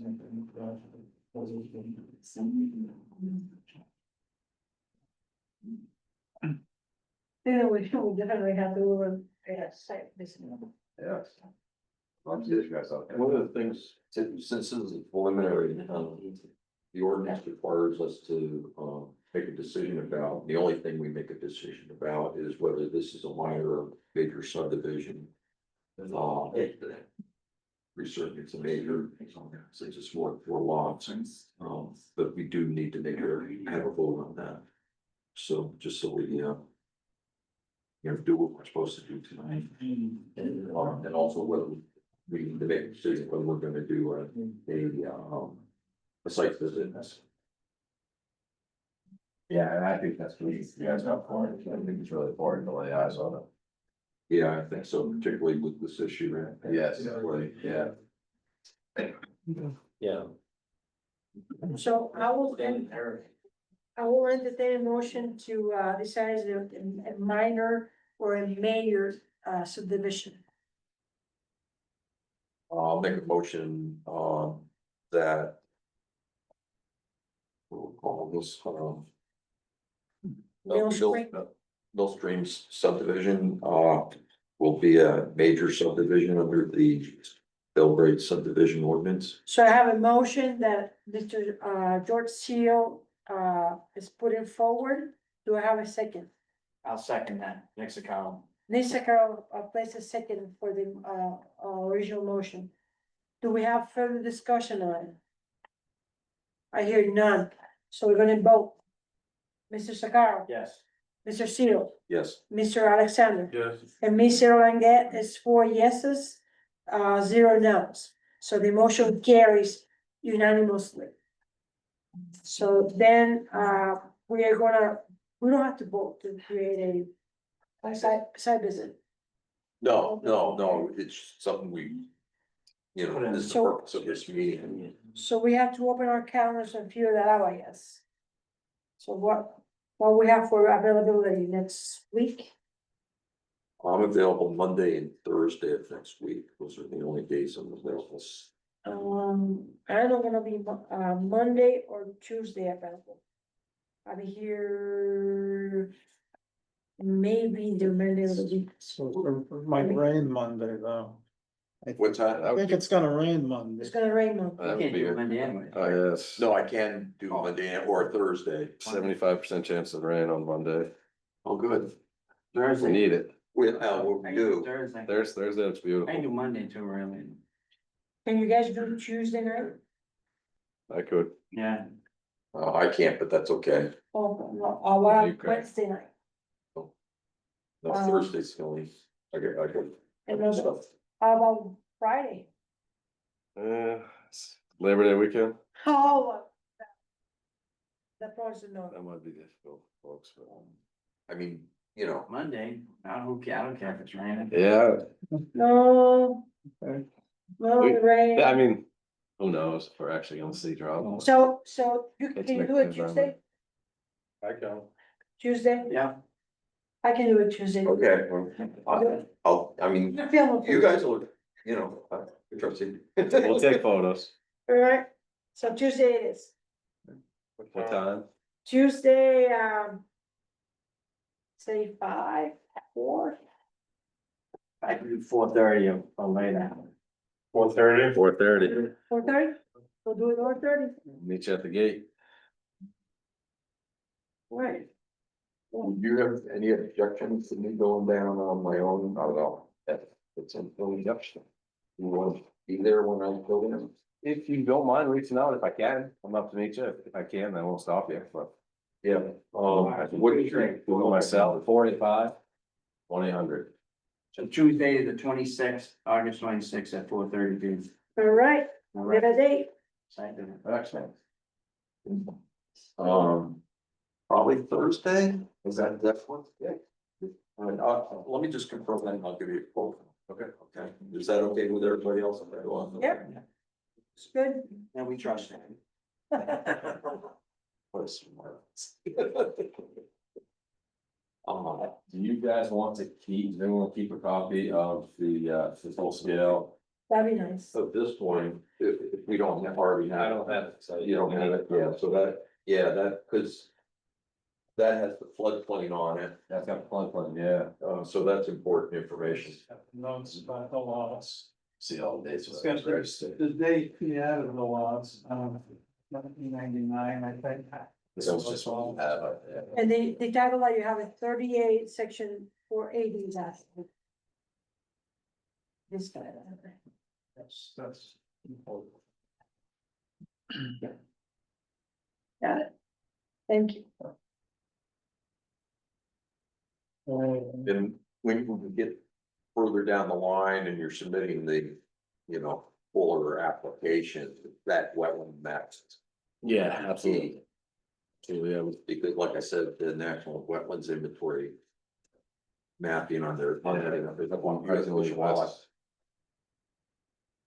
Yeah, why don't you go? Yeah. You want this one too? No, well, hopefully we got that. You do have the same. No, it's incorrect. The only thing. To put this way, you don't get it.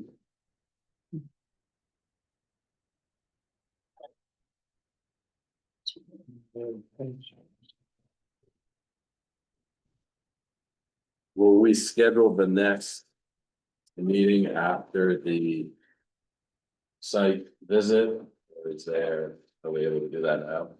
September 4th, yeah. The next regular meeting. Yeah, really, you know, maybe you're, because of. This having really been kind of thought out in advance, right? Or prepared to do that, but. The ordinance actually gives you 6 months to do it up, but I saw that you wanted to get going this year. Yeah. But. I can only speak for myself, but this is not an ordinance that I've worked with a lot since it was amended, a couple of years ago, and, what we have as a group, this is the first full new subdivision we've had. You're gonna have to bear with us a little bit, or at least with me, I'll speak for myself. But, just so everybody kind of understands the timeline, because I had to do this to refresh my memory. Once we had the preliminary plan application, we got,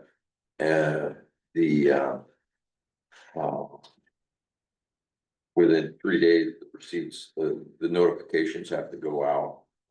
Can't remember if we do that or did we? I think maybe the town does this, and, to the landowners within 500 feet, probably it's just a couple people. And then 30 days, we had, within 30 days, we have to make a determination that the application's complete and give something to Tyler in writing to that effect. And, then we need to make a decision whether to hold a public hearing. And then. Within 60 days of having a complete application. We have to make a final decision with findings of fact and law. I'm glad that you're confused because you got it all done. Yeah, it's pretty good. Yeah. Is the preliminary app different from the original app that I submitted? I've We never, only have one, yeah, I've never seen a preliminary app, so it is the only app that I've submitted. Yeah, that's right. Okay. I think there are a few in the ordinance, maybe a few differences, It's just a I ton of wish I could tell you there, but exactly what they were, but, Yeah. like I said, I've read the packet, but yeah, there's a lot of ambiguity. So it's gonna be fun. We're gonna be That's new it. at it. Make it easy. unfortunately, I apologize, but I just can't tell you what the difference. What, if there's anything additional significant that's new that needs to be produced for the final versus the preliminary. I Yeah, think the preliminary is really the meat of the potatoes. right. Yeah. And it's my understanding that everything that we already have meets that criteria. It's the soil samples, the shoreline delineation, the roads, lot lines. It's everything that we've already Yeah. submitted. I mean, just one of the things the ordinance says we should do at tonight's meeting is if we see issues that Right, we should bring them up and, I had put together a little list, but you've already addressed the floodplain and the wetlands. There's appears to be a little stream that crosses the beginning of your property. That might be something I'd like to look at a little bit more closely, particularly if I get a chance to go on site. Yep. Are you referring to the? Location. Yeah. I mean, it isn't on, Yeah, it's not it's not on a USGS map, so Yeah, whatever drainage is here, the Natural Resource Protection Act doesn't apply. right. now there's I think a my- stream at your neighbor's property. But yeah, So that's, we And had that- DEP out there looking at that, Yeah. the land delineation ribbons. obviously my guy delineating some on her property, which raised a whole, oh my gosh, it's flat. So that's what sparked DEP's visit to her lot, because I mistakenly delineated a little bit onto her property. Oh, I see. And it is a protected stream, they found glacial clay. So it is considered wetland, but just the stream, no setbacks. And that's the natural resource. So it's great that she was out there. And just, so I'm going through my entire list, just so you know, a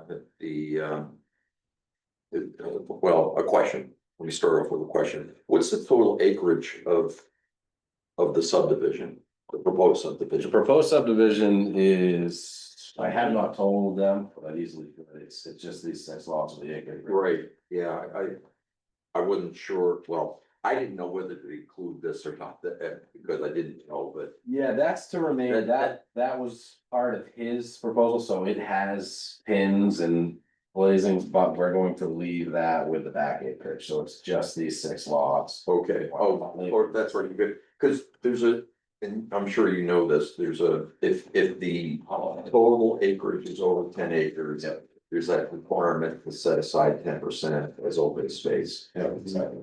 And that's the question that I was. Yeah, this is under that. Okay. So that doesn't apply. Oh my God, you just missed it by 0.64. It's on the tap. It was strategically done when. they Yeah. did it. All right, Any other questions? Now we'll see you Tuesday. Excellent, thank you. all right, thanks, Tom. You got it. I'll give you a call.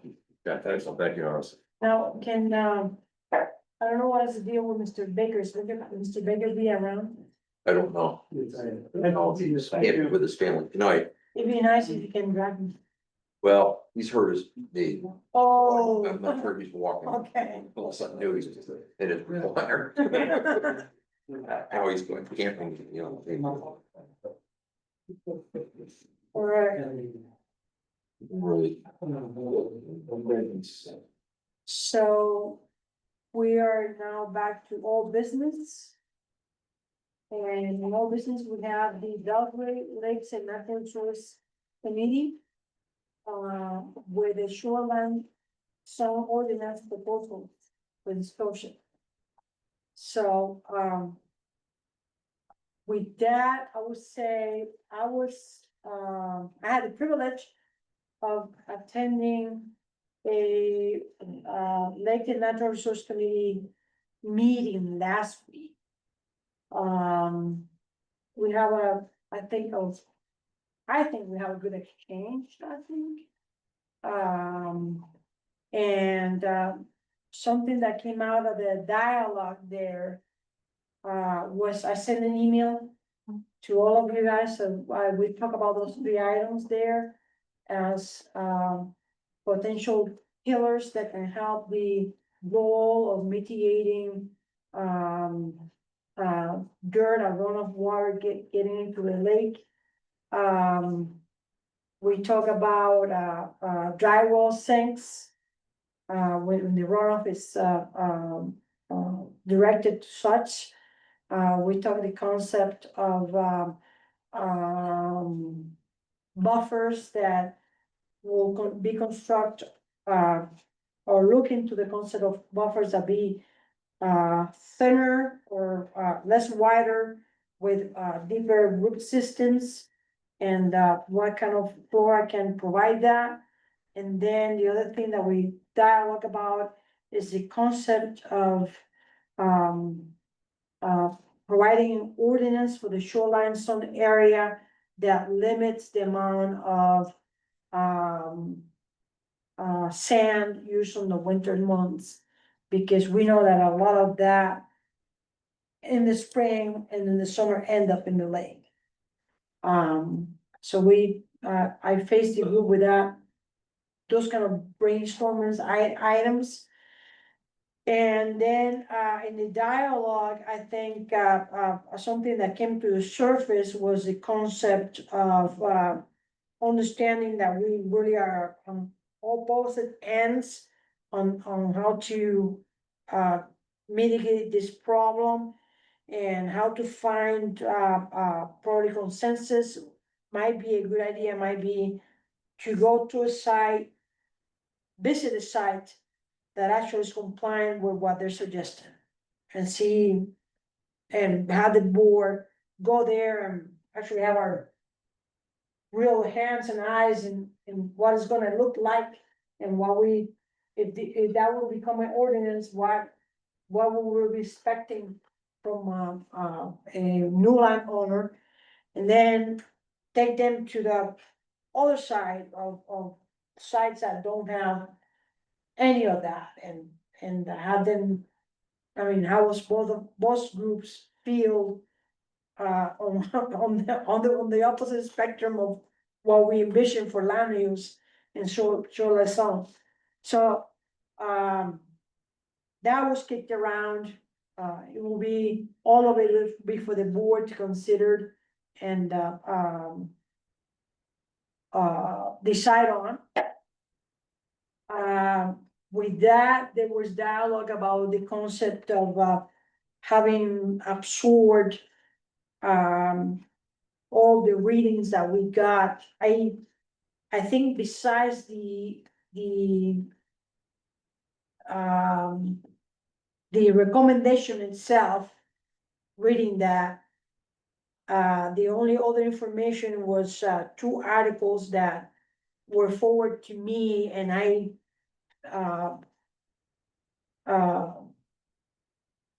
failed to send it to the whole board. I was in my mind to do it, but I just did it this afternoon. I print out for the board tonight the abstract of each article. And the abstract themselves they're very good for both articles. That said, with all I read and, I have a few questions for the, Lake Resource Committee and, I want to see how they can help me with this. So, we understand the brief in terms of the recommendations done. Originally, I think I heard 30 feet of buffer. All right, 30%. 30% of the total between the mark of the building and the start of the lake, okay? However, where they are heard the 30 feet. Well, it's the lesser of the Or two. 30 feet, whichever's. Whichever is the biggest actually. Yeah, so if you have 90 feet or more, then you have 30 feet. Right. So, and that's comes from, the concept that usually most properties are beyond the 100 feet mark. So that will be 30 feet. Yeah. All right, so that said, so that 30 feet is not as looking forward to have it, but also out of the concept of being 30% of that distance, right? So how that 30% distance came about? And how the committee determined that will be the sweet number? We looked at the scientific literature, which Okay. recommends more like 50 feet or 100 feet. And we thought, well, that wouldn't be palatable, so we thought 30%, 30 feet is a maximum. So if your principal structure is 200 feet back, it's still just 30 feet, you know. If it's 30 feet from the water, then it's 10 feet, it's But that 30%. that literature is cited in the suggestions, then Pardon me? the literature. There's, and I don't, It's not, what we tried to do was take the literature and accommodate the fact that every site is individually different. right, Like I live so close to the water that for me to be lake smart, I'm so close. That I give a path, I put a path of the property between my house and the lake as a buffer. So that, the thing is that. So mine's only From- barely 10 feet. Okay, from the information I read, I couldn't understand how that was determined, that's what I'm asking.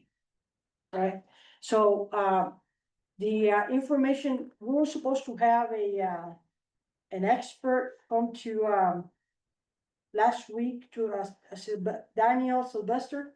Yeah, he had a conflict. That, understand all that, but what is his background? I sent you the information, I can't remember exactly what his title is, but he works for Maine Conservation. And he's an erosion expert and He's supposed to work for the federal government or is federally funded or something like that, and he cannot be given too much, advice to local people because of the conflict or whatnot, so he explains here. So for me, it was really from his data, because he's supposed to be the expert. So I'm going from this information. You guys maybe did more research and deeper paperwork that I don't have access to. So here is my analysis, my short analysis on this whole thing. So I went through this paper deeply, and then also I read the two papers that he added to this. The two papers, the abstracts are about, one is how to reduce nutrient runoff out of a golf course fairway. Right, and then the other article is about agricultural landscapes. I wouldn't say that neither of the two are replicate lakeshore land zone. Those two articles. Now, the essence of both articles is that they will demonstrate it, that buffer certainly retards the runoff and any chemicals or, I always, escape my mind, what is it that we don't want to go to the water? Phosphorus going to the water, so that said, it's very interesting, the first article, he does this, he talks about the experiment where the slope is about 5 degrees incline, and as you go to the water, the cut of the grass goes up, grass, nothing else, grass. But they're not the grass that we grow, it's the wild grasses. It's great, but this is the point. He says the cut of the grass is only 2 inches tall. And just with that, they retard the amount of water going in the lake. I I'm not think that talking, speaks to the depth of the roots as well. Right, which is why it's important to look at what the okay, grass. so then what I'm hearing from this guy is that grass is good enough to do the retarded of water running off. So we don't need Not, bushes, big bushes, anything else. but you can't. I'm just going from the information you give Yes, it. but it's not Okay. the grass that people grow. Okay. That grass has no Okay, root. okay, well, but that's what this information is saying.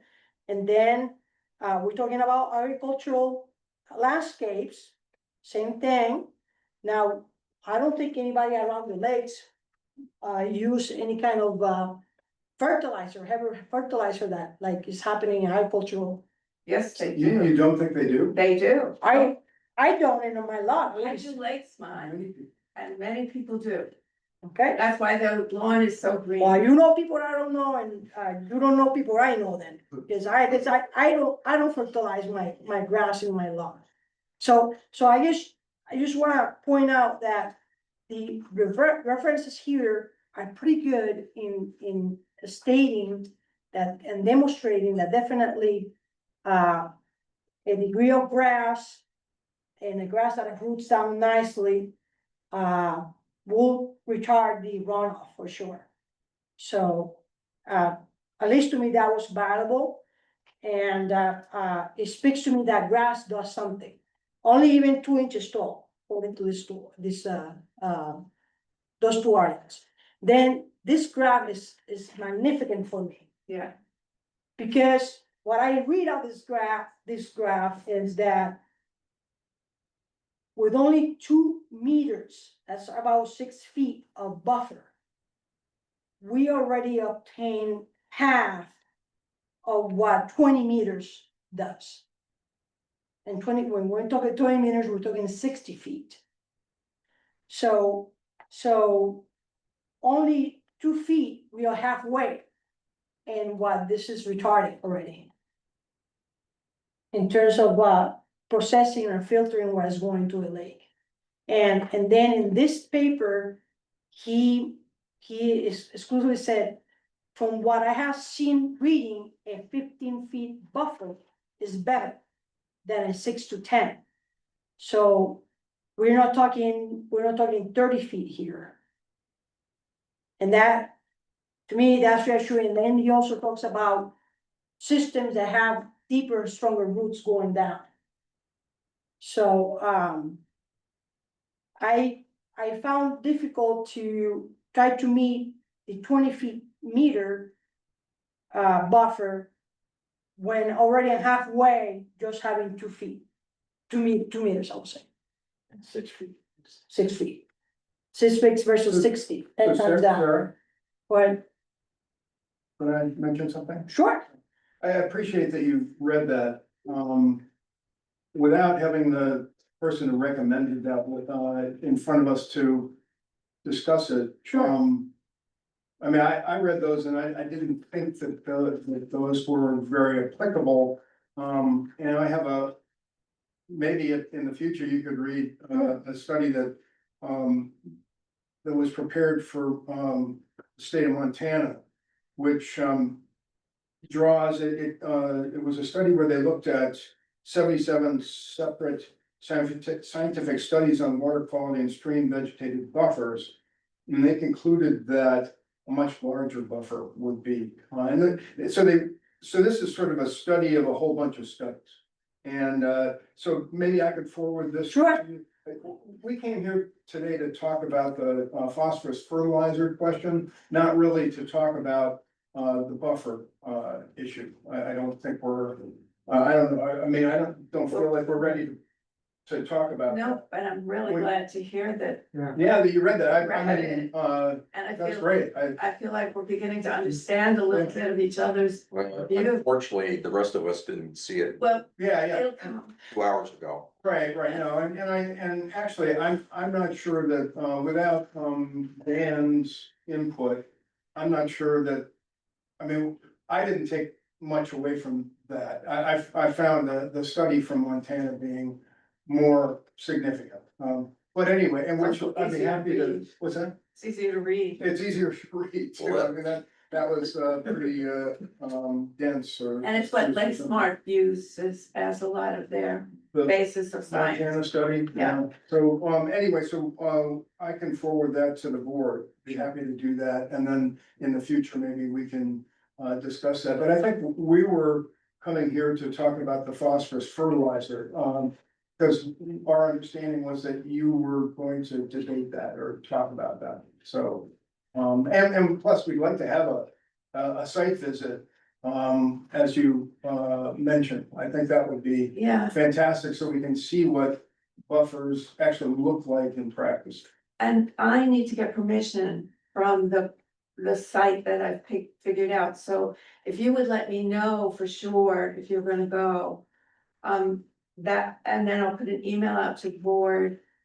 It's a condominium. Yep. So I'll put a board, request out to the board for a visit for everybody to come in advance. So if you would just let me know for sure, if you're interested, you don't have to have a date yet, but that you're interested, and then let me know as soon as you can. A couple will come up with a mutual date. So I would say, how the board feels about doing that, visiting 2 different sites, just. Well, I only found one so far. Well, okay, so One, it's a real no-mow site. I mean, it doesn't have a fancy buffer or anything. It's a no-mow site. And it's about 10 feet wide. So that would be your ideal site. It's It would be an example of a site. an Okay. example of what a no-mow looks like. It's not my idea, Okay. but it's an example And of, it would be consistent with the proposal that's on Yes. the table. Yeah, it meets all of what. Yes. well, pretty close, Deep roots. Yeah, The no moat part, I'm not sure about the setback and the Yeah. width of it and, that, and all, I'm not sure that that's compliant with what we suggested. right. It might not be, because as a Lake Smart person, I went to these people, and like a lot of people, they didn't want to do a regular buffer, so I suggested doing a no-mow. And that's what this is. So this is not related to, we didn't mandate anything. This is what the condominium said that they were willing to do. Over the years, they've added trees and bushes and things. Where is this coming in? It's Cedar Village. Cedar Camp. Cedar Village, Cedar Village. yeah. On Messalonskee. Messalonskee. So, do any of us have a site in mind that we would like to take them to? I don't know that far out. I don't know. So, sir, I actually do have one, my neighbors that I have, I've been a choice. Is that's completely mowed to the end. You know, Just the the irony opposite. of this is Well- like, the closer the house, the structure is to the water, the more of a buffer you actually need, not like the less, you know, cause it's actually more. Right.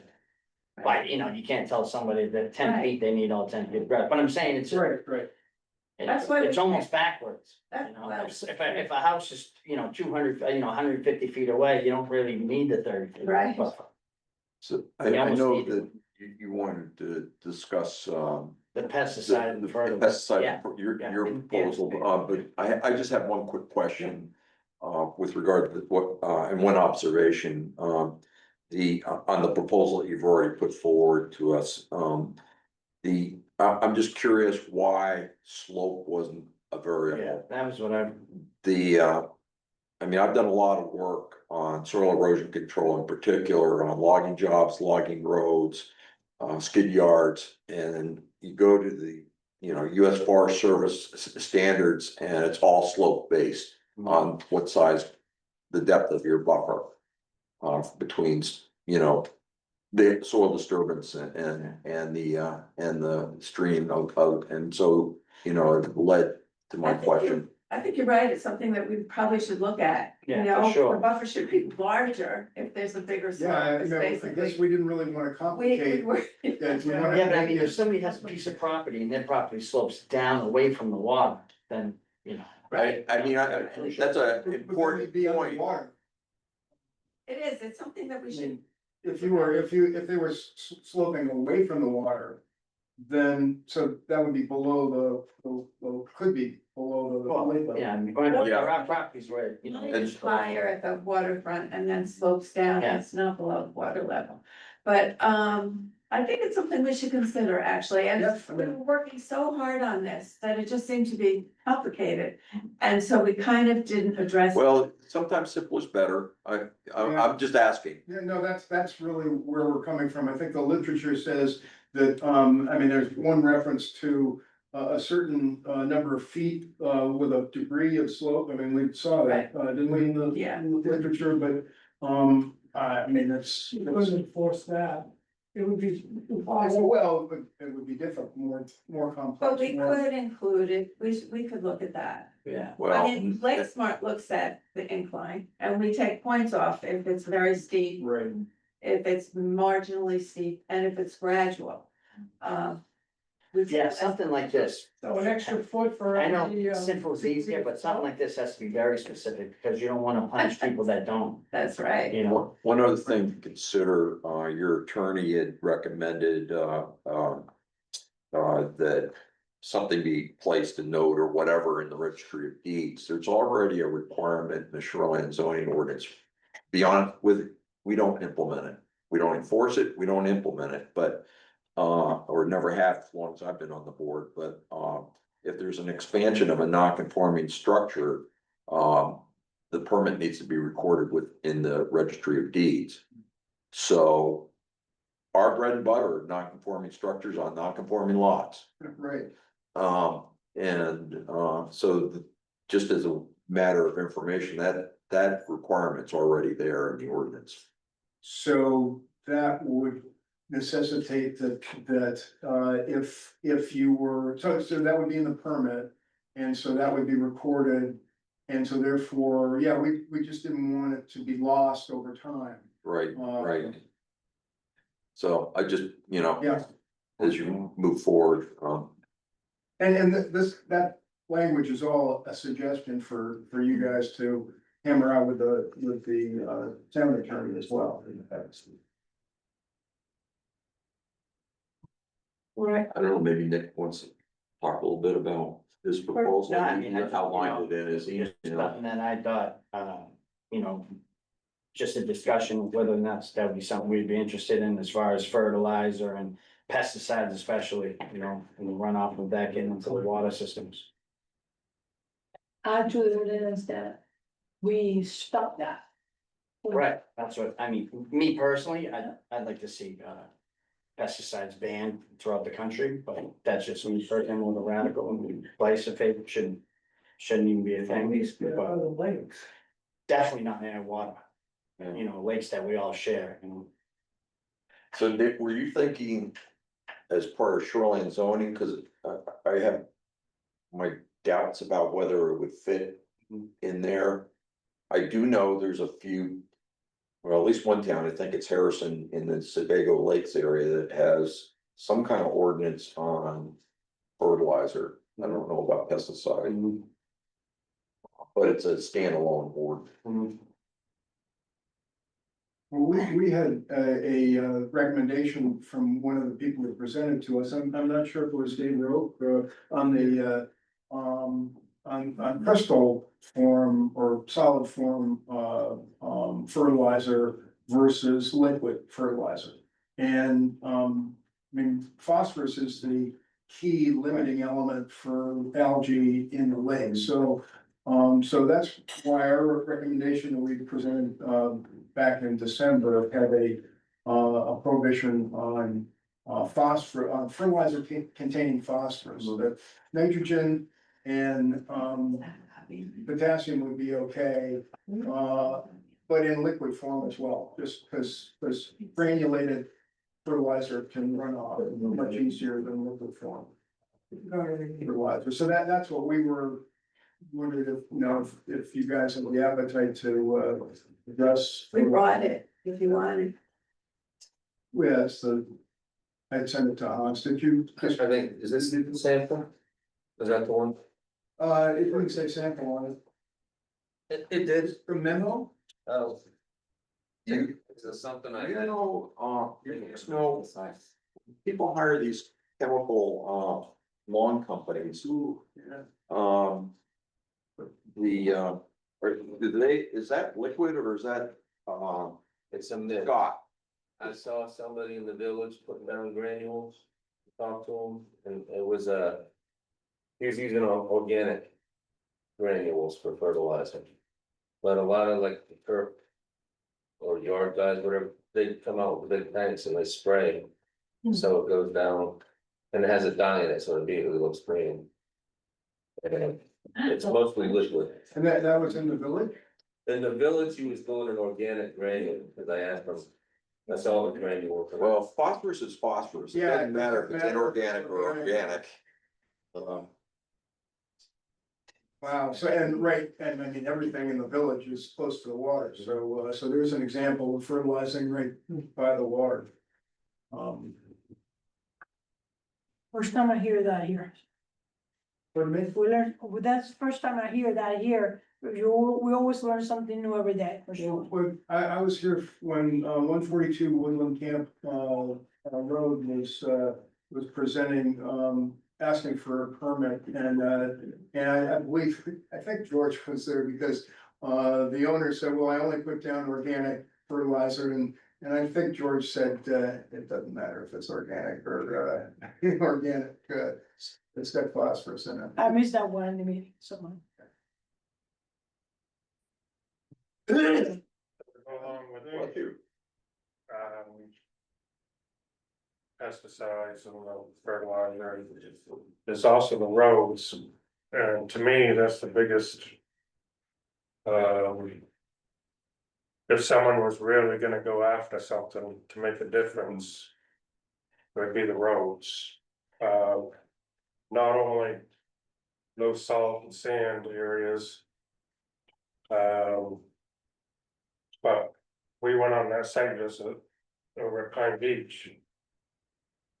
Did anybody notice when we drove out? Oh, I'm saying, The All the dust, dust yeah, that. Oh, the dust, yeah. pluming out 100 feet each direction Yeah, at least. And we was just one group that went out through there. Hmm. And that's happening 50, 100 times a day on that one camp road. You know, if you wanna really tackle it. Figure something out for that. Punishing somebody and making them change their property that they've bought the way it is. Because they're coming in to get a permit. They're gonna better their property regardless after they come in through for the permit. Because we're gonna imply drip lines, we're gonna, DEP best practices. So they're already gonna be improving their property, and chances are, if they're gonna do something, we're gonna move them back. If that's the case. And so someone just coming in to get a permit to say, put a dormer in. Now all of a sudden they gotta put this buffer. You guys have lost me on that. yeah, it's I under, mean, to me, every time it rains, and you guys always wanted these buffers miles and miles away from these streams. Saying, oh, it runs all the way down, well, we're just plummeting. Dust. And dust is one of your biggest contributors. I believe it's way far more than anybody fertilizing their lawn. And I've been to lakes where it's crystal clear and you have camp after camp after camp after camp. But they only have two roads, one on each side. And they're dirt roads, they're not getting salt, they're not getting, you know, they're not getting all the treatments. You go down to Jaffrey's, New Hampshire. I was just down there, I bought a snowmobile track down there last fall before it snowed. And you drive down there, there's no low salt and sand signs everywhere. And everything's so pristine, the roads are so nice, everything's so nice all around it. Cause the salt's not getting inside of your road, not breaking it up. It's not getting in the lakes, you know, it's all. To me, there's your biggest bang for your buck. What would you recommend, we do about it? Well, what kind of treatments are there? Can you promote treatments for roads, dirt roads? Keep the dust down? What's environmentally What's the safe? calcium chloride, maybe? Wow, they're driving the calcium. Yeah, I mean, All right, let's take Long Pond, Upper Basin Long Pond. Let's take that for example. When they redid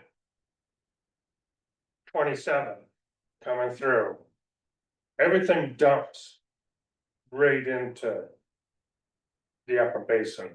The oxygen quality in the upper basin of Long Pond was compatible with Salmon Lakes. I think Salmon Lake oxygen level was actually even better at one point than the upper basin on Long Pond. When you say Yeah. upper basin, you're talking about, Castle Island up. Okay. And so. With that being said, Salmon Lake's only like 35 feet, 40 feet in one spot, I think. Long Pond's a deep lake. And you have the state running down every 15 minutes, dumping a layer of calcium on the roads like this. For half an inch to 2 inches of snow. I can watch them go by 7-8 times in a short period of time. Just laying there. When they ditched it, going up the side of Long Pond, there's now a new sandbar up beyond Dick Greenan's house. That never used to be there. So everything from Route 225 to say the just below the Sahagan Road. Everything's just running right into that upper basin.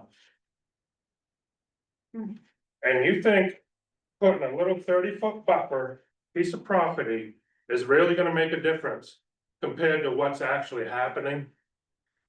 And that's where I have such an issue of going after people's properties when all this is happening, where you can get much bigger bang for your buck. To trying to fix something like that. yeah, I still don't know where we would start with that. Well, that's the thing, but so don't go after the private landowner. Because we don't know how to start, because it's a state driven thing, and until the state recognizes there's a problem. We're gonna have to deal with it, but you make this one person, so you make. A half a dozen people put in this little buffer, it's not gonna change the lake. What I'm trying to do as a lake smart person. You're right, 12 is not gonna do it, but. Slowly, I'm seeing more people do it, and not doing it because they don't not wanna do it either. They wanna do it. They wanna do it, and they're beginning to understand the reason for it, and they're beginning to appreciate. Alright, so then I totally agree with that then. Incentivize it. So there's incentives for them to do it. Maybe come to the town, maybe they can get a slight tax break. But don't make it an ordinance where they need to be forced to do it. Can I ask folks a question? I just not, I haven't studied this the way you folks have. The different watershed phosphorus budgets that have been done. Along with the management plans, what do they, the findings from that, what did they tell us about the major sources of phosphorus? By type of land use activity? The non-point source, Yeah, you know, phosphorus. roads for, I mean, my recollection roads. is that roads were. Like the big kahuna in the room. And don't misunderstand, I'm not dismissing the other sources, because as Craig has accurately accused me of. I'm a big advocate of doing things elsewhere in the watershed, not just along the shoreline. But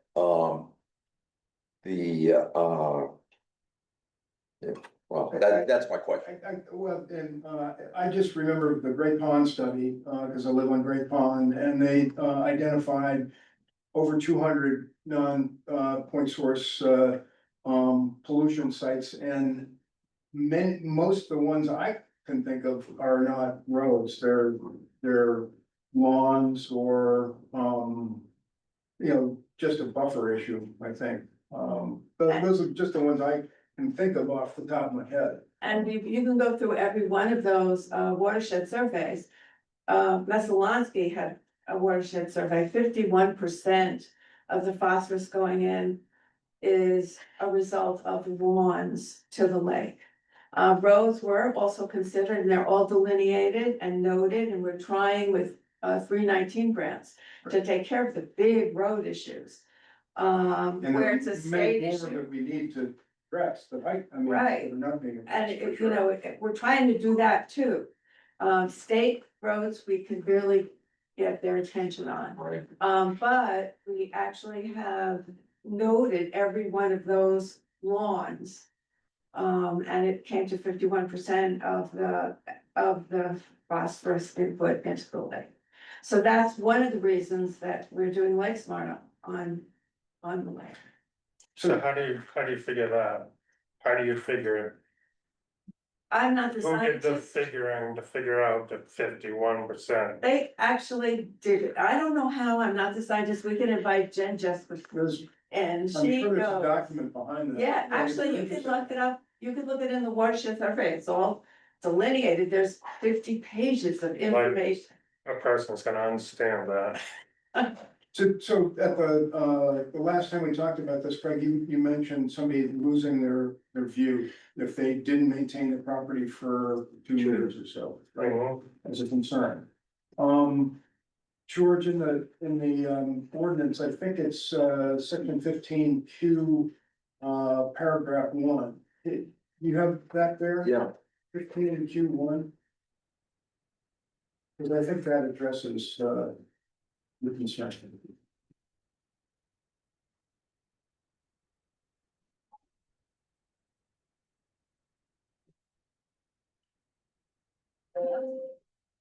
Give me a minute. Oh, I know. That is an amazing document. What else? Is that in under soil erosion or? It's the new version, page 35. Oh, right, yeah. If you have page on it, but if you look at the old version, it's. Oh. Oh, I must be looking at the roads and driveways. No, No, this one, I mean, this is the newest version, but page numbering is apparently, you're, yes, a real challenge for the town of Belgrade. not too far, just the section Q. You, Like you're in. 15Q. oh. They're even closer to where you from. It's about, and Oh, Next one. I left that home. It's so much.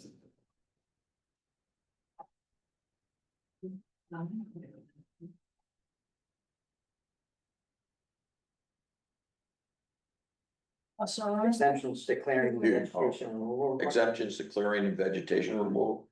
Yeah, so number 1, under 15Q1. Yeah. What does that say? The removal of vegetation that occurs at least once every 2 years for the maintenance of legally existing areas that do not comply with vegetation standards in this chapter, such as but not limited to cleared openings in the canopy or fields. Such areas shall not be enlarged except as allowed by this section. If any of these areas, due to lack of removal of vegetation, every 2 years reverts back to primarily woody vegetation, the requirements of 15 Oh, apply. Which is the, There you go. that's the regular, point system of what you can cut and. Oh, yeah, that's what it refers you back to. All that, that's what it refers you Yeah. back to. So it's already in the ordinance that if you do not maintain your property for more than 2 years and it reverts to primarily woody, vegetation, then you have to, let the trees grow. So. Correct, and that's right, why I'm that's the saying, issue. that's the issue. Well, but you said that, If someone doesn't mow it in 2 years and there's a 3 foot growth there, if. you can't cut that. But if it gets to primary, so if they're not there and they're not mowing their lawn, it's gonna do the same thing. Why would it be any different? Because you're forcing them to plant other growth than a grass. So no, it's a no mow zone. We're not forcing them to plant anything because we think that might promote erosion. If you plant stuff and it And if dies. you don't mow it, you're gonna get all these little tree growths growing up in there. Right, and, if So you don't- then if you don't mow it in 2 years, you're gonna have stuff 2 feet tall. It doesn't take long for it to get 3 feet tall, and you can't even touch it. But if you're not mowing your lawn, then it's a no mow situation. It's the same thing. Well, he's saying like if a property was tied up, let's say, in probate or something. And, Right. Someone passed away and now the family members are waiting to, and now, it was a nice, open lot and they.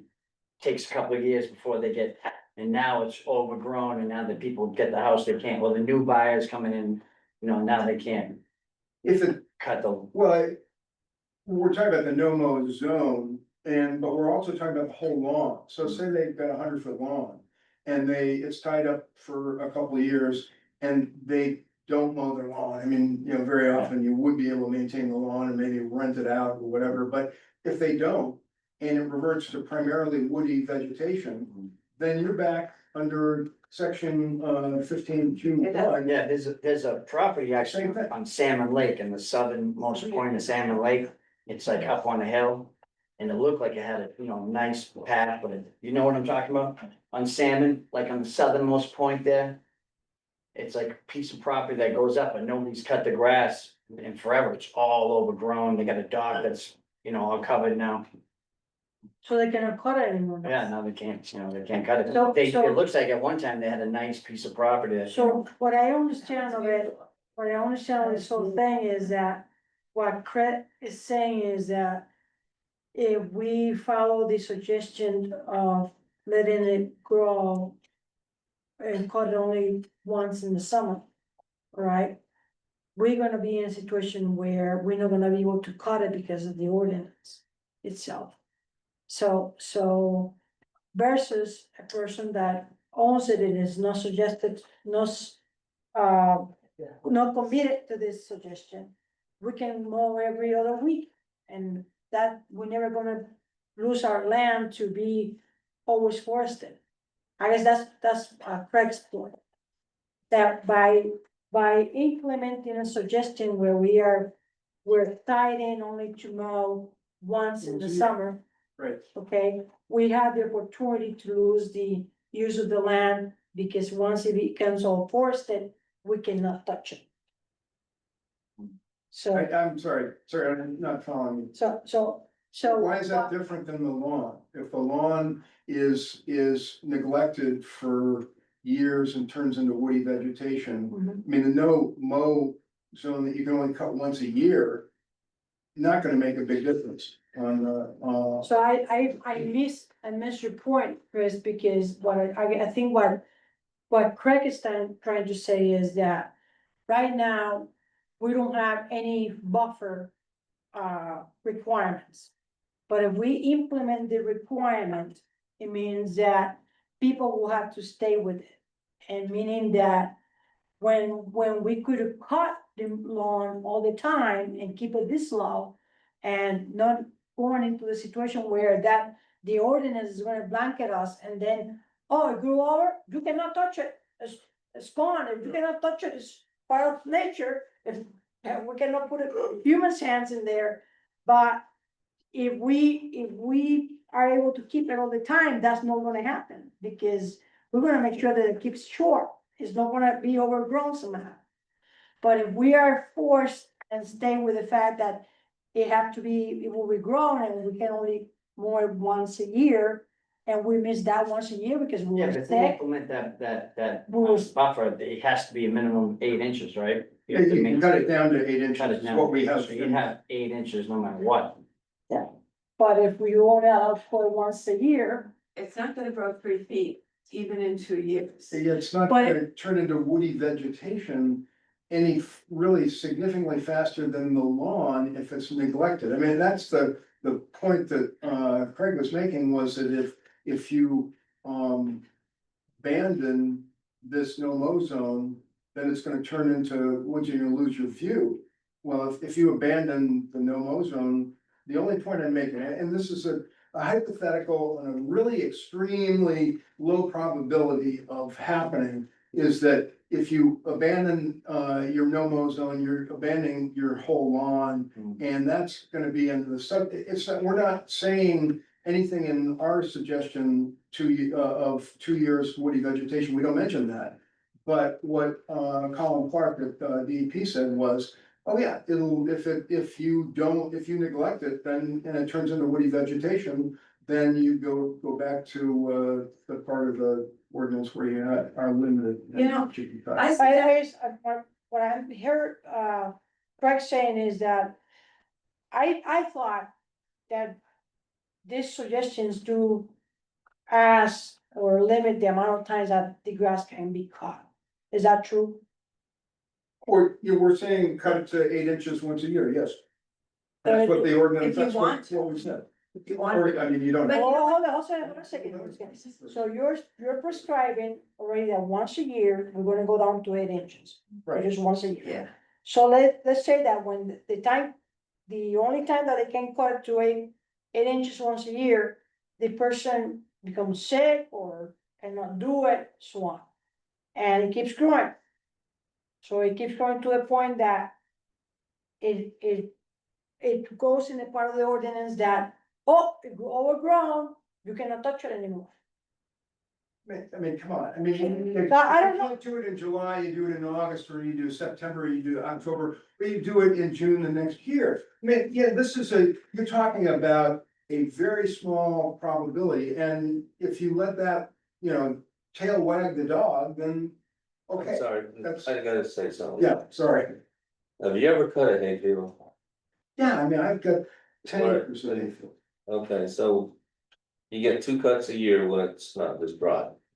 So it grows 3 feet basically in a month and a half during the summer. So that's like, you need a bush hog if you're gonna cut once a year. Now, all these shoreline residents need to hire a bush hog on a tractor. Different kind of grass. But also in your hayfield, between seasons, your last cut to your first cut, there's saplings growing in the field, pines, maples, all sorts of oaks. Can be. There can be, so this idea that woody vegetation isn't gonna take over or can't take over in 2 years is. Well, It's not so what reality. I'd like you to do is go see what it looks like, because it doesn't look like anything that you're talking You're about. talking about one site. Well, Everything- I've only put it on one site. I've never thought about asking people to do a no-mow. This is the only site where I've done a no-mow, unless you know of another one or anybody knows of another one. I happened to do this 3 years I know ago. several places, but they're all in, like you said, they're independent, they're different. If you have a bunch of pine trees, and hemlock trees, yes, it's not gonna let Right, regrow. right, You don't have to mow, you're gonna be tripping over roots. right. You're gonna be wanting to put down mulch just. to Well, smooth I it out. didn't pick a site like that because I know that happens, and plus they're tall trees, and I know that people don't want that. This is a site where they had cut everything down and they had a lawn to the lake. And they didn't wanna do a 5-layer buffer. And I said, they really did wanna protect the lake. So I suggested a no mow, and that's what this is, and you should just go look at it. We shouldn't be, you know, I think what we're trying to tell you is, what I hear the board telling you is that one size don't fit all, absolutely not. okay? And, Absolutely. but again, what we're hearing is a suggestion that we're gonna cut only once a year down to 8, and we're gonna suggest that for every shoreline zone, every shoreline zone, applicant that comes through. So we're still saying, what I'm hearing is that still, you guys are proposing a suggestion that is one size fits all. It seems to me that if we're not willing to consider suggestions along these lines, whether it's this specific one or alternatives where we increase the infiltration of stormwater runoff into the ground from non-conforming structures and lots, and particularly ones that have lawns, then we need to be talking more seriously about what Nick is proposing about a town-wide ban on fertilizer along the shoreline, because you can't have it both ways. You know? Just to answer your question, under state, regulation, chapter 1000, section 15F. They specifically, you know, prohibits commercial and industrial storage of chemicals like pesticides and herbicides in shoreline zone. And we can match that or go, you know, more stringent. So it is That's not commercial though, right? Yeah, Yes, and I'm all for, I mean, I'd be behind, you know. No fertilizer, that wouldn't bother me, I'd support that. Well, thank you. And pesticides of that. and that's Like as far as making people change their properties when they bought a property as it is, because. I think fertilizer, pesticides and sand is what we should really, I I don't know. mean, what I've always heard about ordinances, well, like proposals in Augusta and whether it's, you know, native species plants only or banning pesticide use, as Hollowell and Augusta have talked about in the past, is how do you enforce it? How do you know? So, you know, that becomes the question. How do you know? Unless you catch them applying it, and Hans is not gonna be running around, you know, being able to do that. I think enforcement is a separate issue and we would try to do that, but I think the most important thing is to say as a town what we want. And I think most people will abide by that. If, you know, if we say this is what's gonna help the community. Yeah, and I mean, I think there's a, you know, a good majority of people that if it's, you know, if there's something saying they can't do it, you know, they won't do it, you know? Right. Well, yeah, I No, mean, not the state everybody. police have done studies on speed limit, you know, and it's something like 80% of the people will do it because it's the law. Another, you know, 10% will do it because they're afraid of getting caught, and the others give them this finger, you know, I mean, it'd probably be somewhat similar, probably a lower percentage of compliance, but, we're talking about regulations here, okay? We're not talking about advisories or guidelines. And so if it's not enforceable, that gives me some angst. Or wouldn't it also, be taken up by the commercial lawn services? I mean, wouldn't they be following the law? That's a good point. Yeah. Yeah, I don't know. Yeah, Well, They'd say it's banned in Belleville. You would hope so, you would hope so. would hope so if they were notified and. Right, yeah. But I mean, if they pull up And you in had the a truck, discussion with them. you know, neighbor sees, you know, Right. commercial coming in, you know, Yeah. with Hopefully, pesticide. we can have a discussion with them. Yeah, And, yeah, even if it helps it, you know, a fraction, it's better than nothing, you know? So I think we found a item of consensus, huh? Yes. Are we aware with the fertilizer part? Yeah, Yeah. what's the sample? Is that, I gave. Actually. I use my fertilizer, it's right now, within the shoreline zone. That's thinking.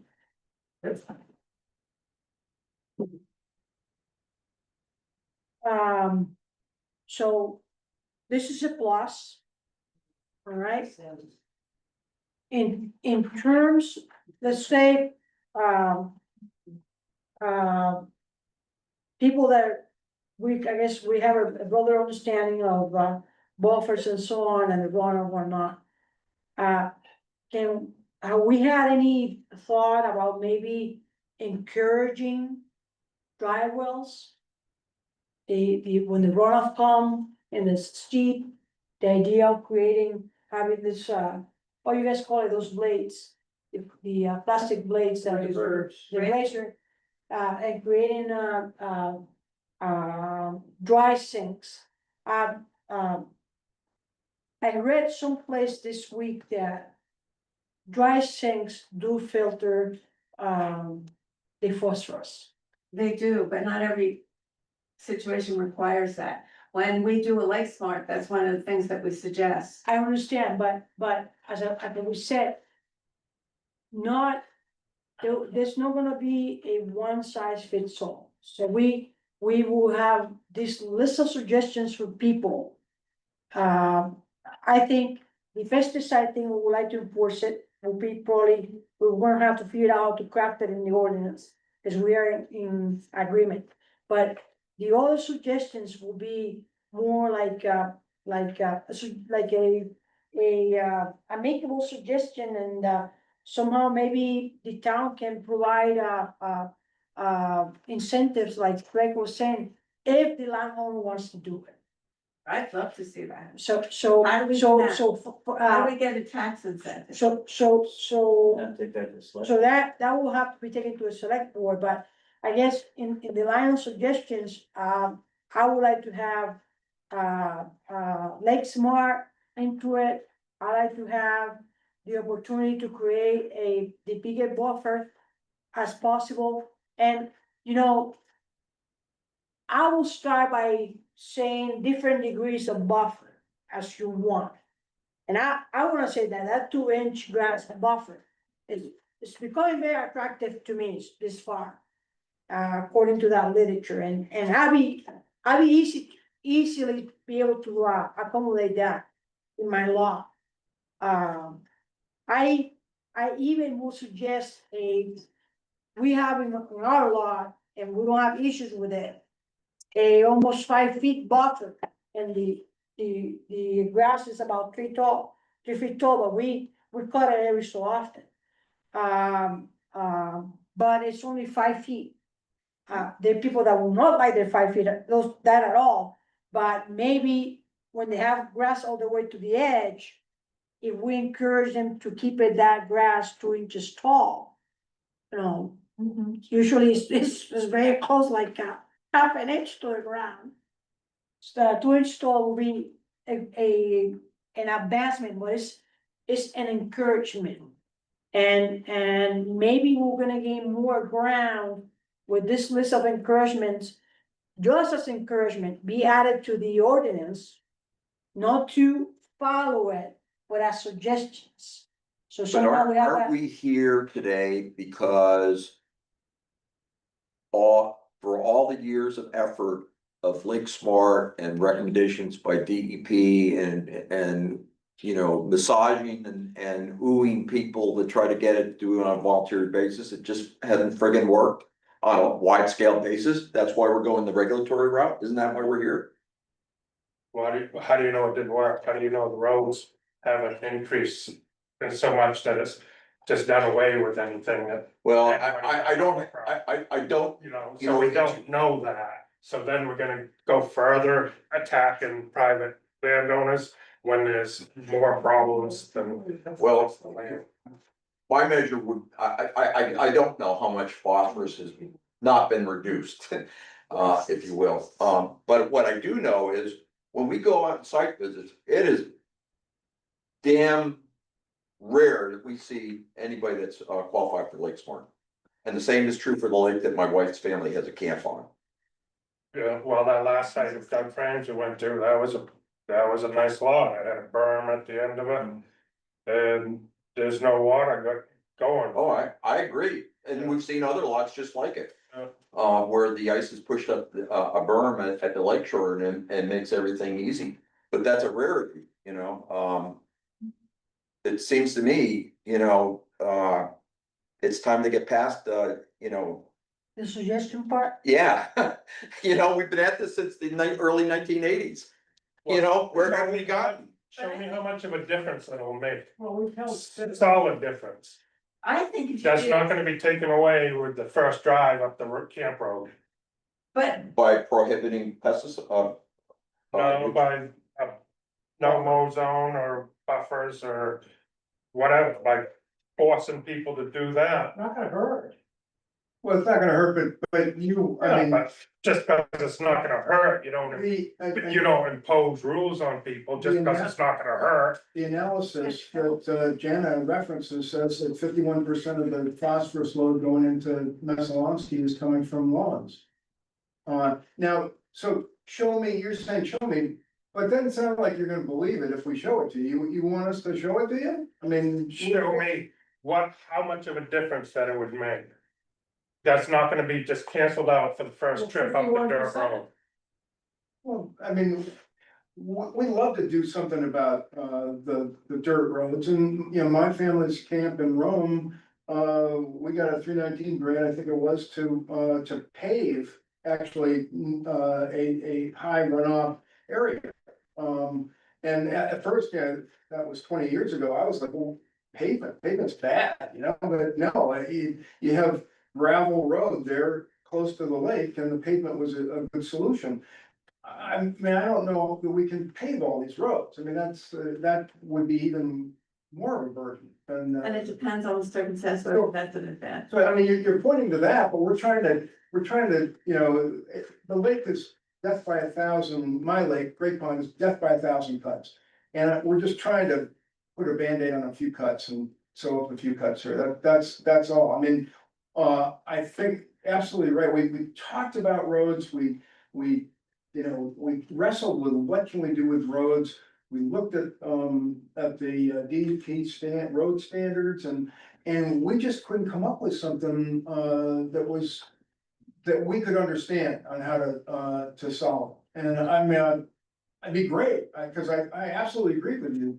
Gravel is got phosphorus runs off from roads and the dust, I mean, yeah, I mean, right now with how dry it is, the dust is. My clover looks white because of the dust on the side of the road, because the dust is blooming onto the vegetation. Yeah, But Craig mentioned more than just a recommendation. He said tax credit. Why don't we Well- pursue that? I think people would go for it if they had got a tax credit. I- And that would really be encouraging. And you have to take that to a select. meeting. Yeah, so But that's who a. does that? Do you do that or select? No, we would do that, we would go to the select board and say, we would come up with a proposal to say, this is what we wanna have, we wanna have. Our ordinance basically as if you comply with this, you get a tax Okay. break. We'll think about I it. mean. It's a good idea, I mean, what it does is it raises the taxes on everybody else that's not complying with it, And I mean, I got a buffer, I'm complying with it, but my taxes will go up still, so, I mean. Mine go up all the time. Well, they do, but if you So- take, if you give these guys a discount. And you got the same budget, everybody else has to go up, but. Well, then everybody gets a buffer and nobody's goes up. Mm. Can I just ask that some of you, even Fred, if you would, just come look at this, just. Yeah, well, we have to decide on the date for that. Well, first decide. There will be like a side visit for us. You decide, just let me know, all I wanna know is. Should let's ask them right now, should Jana go to the condo board of this place? And ask them if she can have a tour of the planning board to take a look at the NOMO buffer. What do you guys think? yeah, yes, I'll go. Right, yeah, if it works out for the schedule, yeah.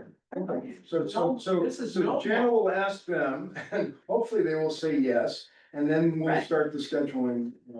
I mean, I'm after seeing Labor Day. no mow buffers at golf courses in Connecticut. Yeah. Where it was a standard operating procedure. I don't know how they came about, As pesticides. but, Fertilizer.